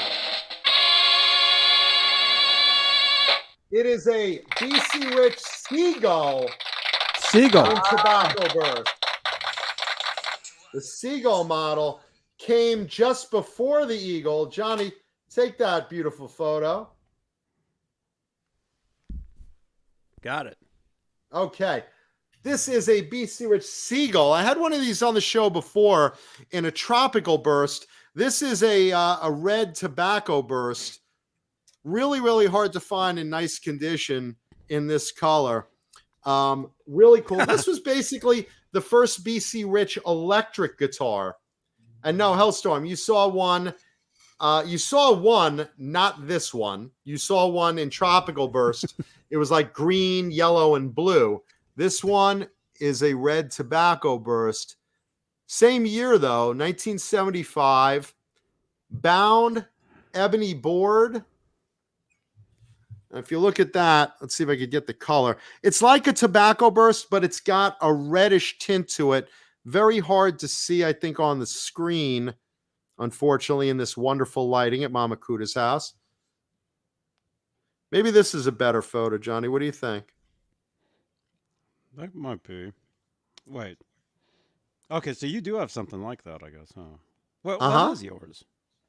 They're both mine, yeah. There we go. You guys all know Don Did you get Makuda this photo, owns Johnny? all of them. Did you get this photo, Johnny? Yeah, I got it. Yeah. Yeah, all the show and tell guitars that I show on the show are out of my personal collection. And yeah, I have ones that are different colors and whatnot of the same model. I mean, I have 20-something Mockingbirds. Yeah, one is pearl white, one is dark purple, one is light purple, one is dark pink, one is light pink, one's light blue, one's blue sparkle, one's et cetera, et cetera, et cetera. So yeah, I showed one similar to this that is green, yellow, and blue burst. But not this specific one. But eventually I'm going to run out of guitars and have to start from zero again, guys. Because, even though we've done like about 160 episodes of the show with a different guitar in each episode, my collection goes into the 300s. There will be, a time when I'll be like, and we're starting again with a guitar you haven't seen in the last, 5 years, but whatever. But either way, this was the first BC Rich electric guitar model. As you see, it has that point right over here. Oopsie, right here. That if you're a sit-down player like myself, just kind of pokes you a little in the sternum. It's fine if you're a stand-up player, which most people are, but for sit-down players, that's a little hard pill to swallow. So what they wound up doing, they eventually took the Seagull, they cut this horn off and made it a little smaller and called it the Seagull 2. And that was only around for about a year or so. And then they changed it into the Eagle, which to this day is probably one of the more comfortable BC Rich strap body guitars ever. It has no points. You'll notice here, there's also this cool little hook point over here. That's really neat. BC Rich was always really unique with their shapes. They wanted to stand apart from the crowd. Even look at this carve at the heel. See if we could get that a little better. Just look at the carve on that. And again, these were hand carved. These were all hand carved with men with knives. These weren't put on lathes. These weren't put on machines and traced out. No. These were carved by hand, built by hand with hand knives by luthiers in the 70s. Luthiers in their 70s. Yeah, probably. Just look at the carve on that. Really, really nice shape. It's thin. It's kind of like an SG thickness, like a Gibson SG. That's fairly light, but they're really, really solid, well-built guitars. BC Rich early handmaids of the 70s and 80s were just really golden era classic guitars. It's got a badass bridge on there. I like the early BC Rich fixed bridges. And of course, this one has dual humbuckers. They started initially using, when they first came out with them, with Gibson humbuckers. And then they came out with these, and I forgot what brand humbuckers they were. They came off another guitar. Bad on me for forgetting that. But then you had the Moser package, and this was the first thing that Neil Moser was famous for, aside from the guitar design, which he did design this guitar himself. Neil Moser of BC Rich fame, who designed other guitars like the Bitch, guitars like the Virgin. The Bitch was an offshoot of it called the Warlock. So very famous stuff. But this was his signature, the electronics, the famous BC Rich electronics package, where you had Veritone switch, you had a phase, volume, tone, 2 boosters. I mean, it was really, really high end for the time to make all sorts of sounds that you would see in, doing metal albums and rock albums of the time. All sorts of sounds you do in the studio. You wouldn't necessarily do that live, but you would in the studio use all those effects. And then live, you just set the switches to standard mode and just rock out. A lot of guys liked these early on. I know Joe Perry of Aerosmith liked guitars like this early on. And look, bound ebony bound ebony board logo. Nice rosewood cap on that. Brass tuners. And again, BC Rich started the neck through guitar, which, was later adopted also by Jackson and a lot of other brands. But they were very famous for that. Nice natural wood. There you go. And like the Les Paul, selector switch up here, 3-way selector. You also notice the switches are the red tip switches, the early ones. See the little red tips at the top there.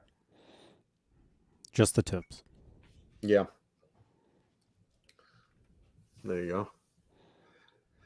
Let's see. Hellstorm wants to know, in an unrelated question, what year is your Charvel Blood Splatter guitar? If it's the one I'm thinking of, if it's the original Red Rum, that's 1982. And I have a later one. I have a later one called Liar that's in the 2000s, but I forget what year specifically. But there you go. No, baby. No, baby. Now, listen, Johnny, you're going to need better birth control than that. You got to use condoms or contraceptives or something. You can't just, please God, no, baby.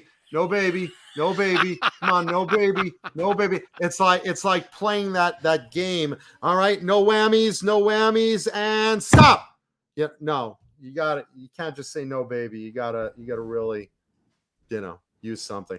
But anyway, this is your show and tell guitar of the week.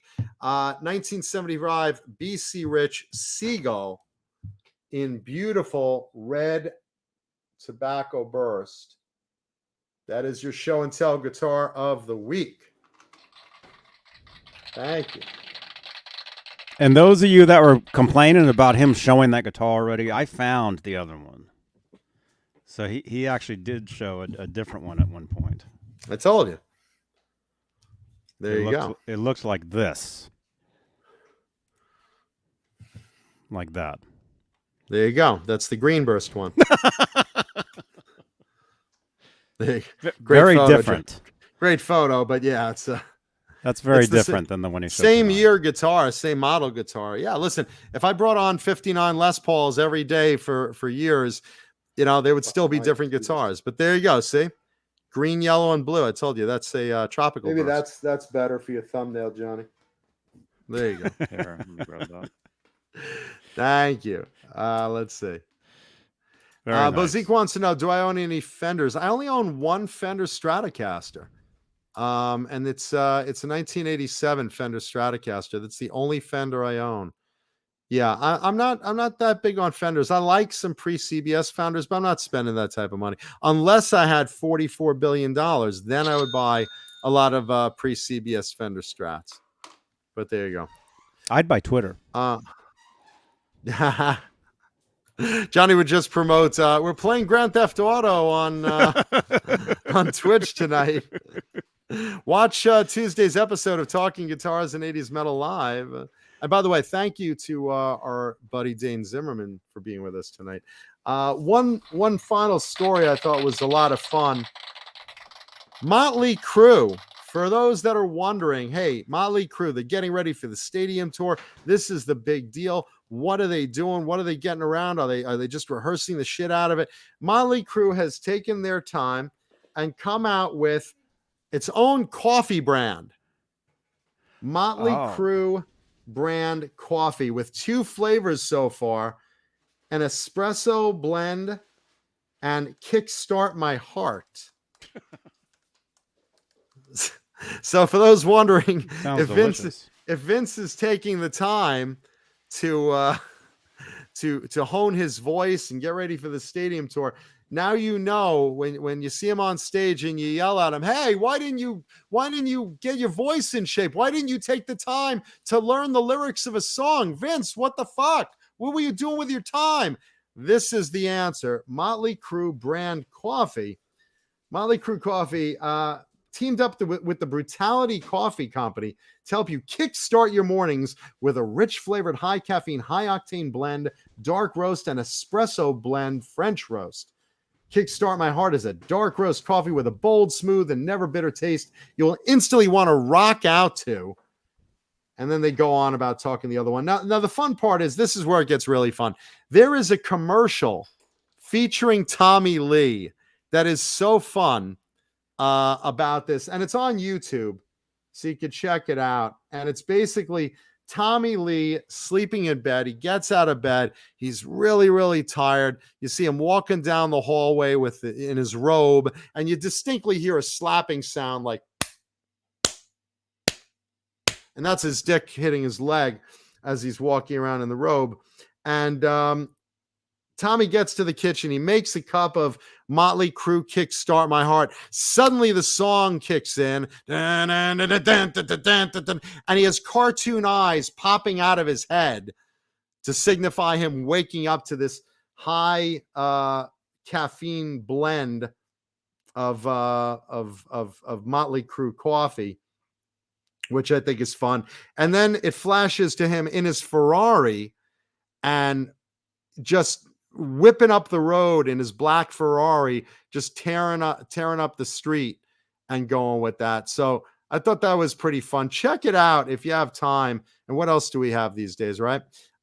Check out Motley Crue coffee commercial on YouTube. I think it'll be pretty funny. Yeah, and anytime Tommy wants cream in his coffee, he probably sticks his big dick in there and stirs it as well. The Lee Latte. He'll whip you up a froth like you've never had before. Delicious. Motley Crue coffee. That's pretty funny. So check that out. There it is.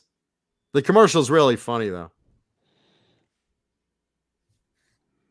Wow. Nice. Amazing.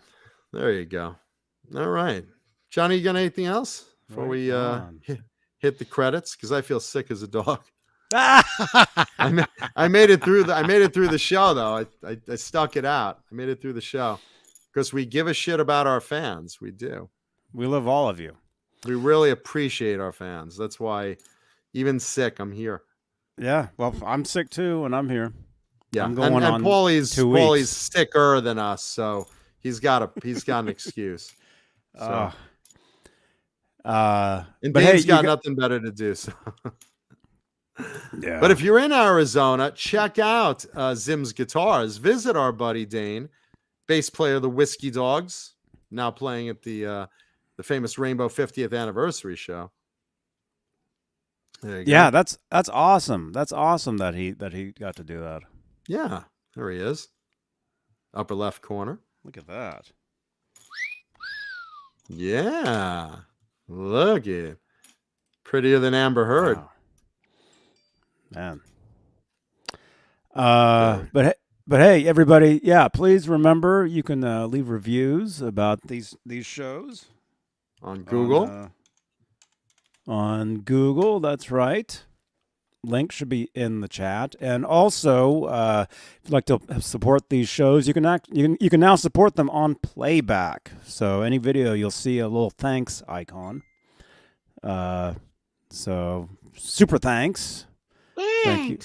Thank you for all your support. And also thank you again to Van Halen News Desk. Thank you for thank you so much, Van Halen News Desk, for the plug for the shows. Featuring our show from Friday with Craig Parker Adams. It was an amazing show.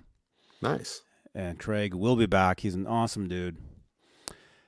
So there you go. Thank you so much to our channel members. Yeah, let's give a huge shout out and thank you to our channel members. We love and appreciate you all. We really do. Let's see. Waiting for the list to come on my screen. 7-second delay. Come on. All those names. There we are.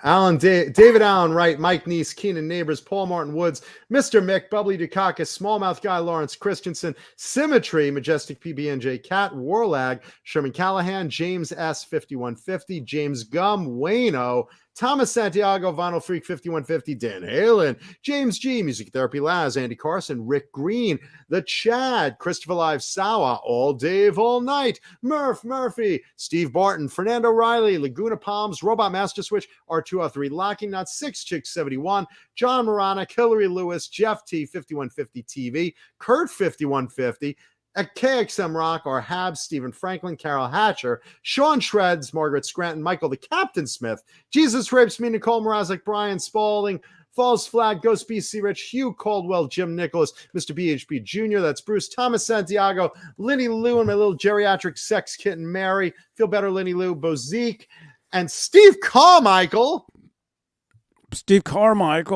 And everyone, as always, thank you so much for the love you give to all of us, and especially Mama Kuda, my beloved Mama Kuda. We really appreciate you. We appreciate you. Blue Rhino appreciates you. We love you, everybody. Thank you, buddy. There you go. And you've wasted 3 hours of your life that you'll never get back. Ha ha.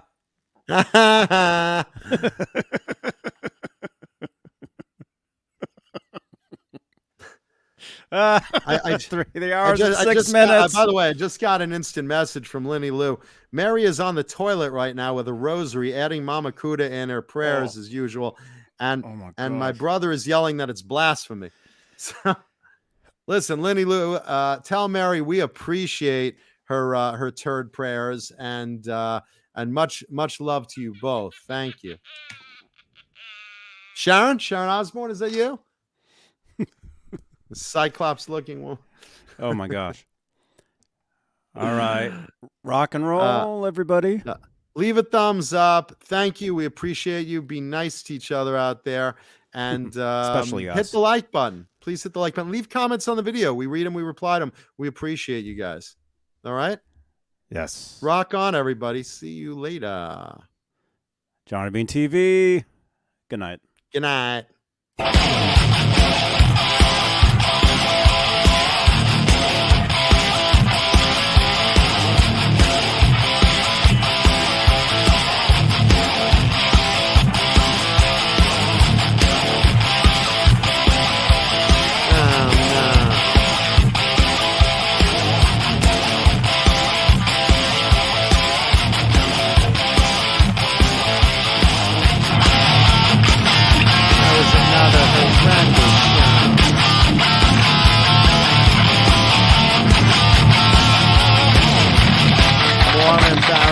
For the family.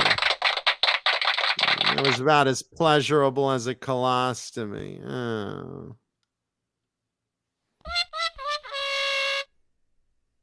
Bye, Janice. Beane.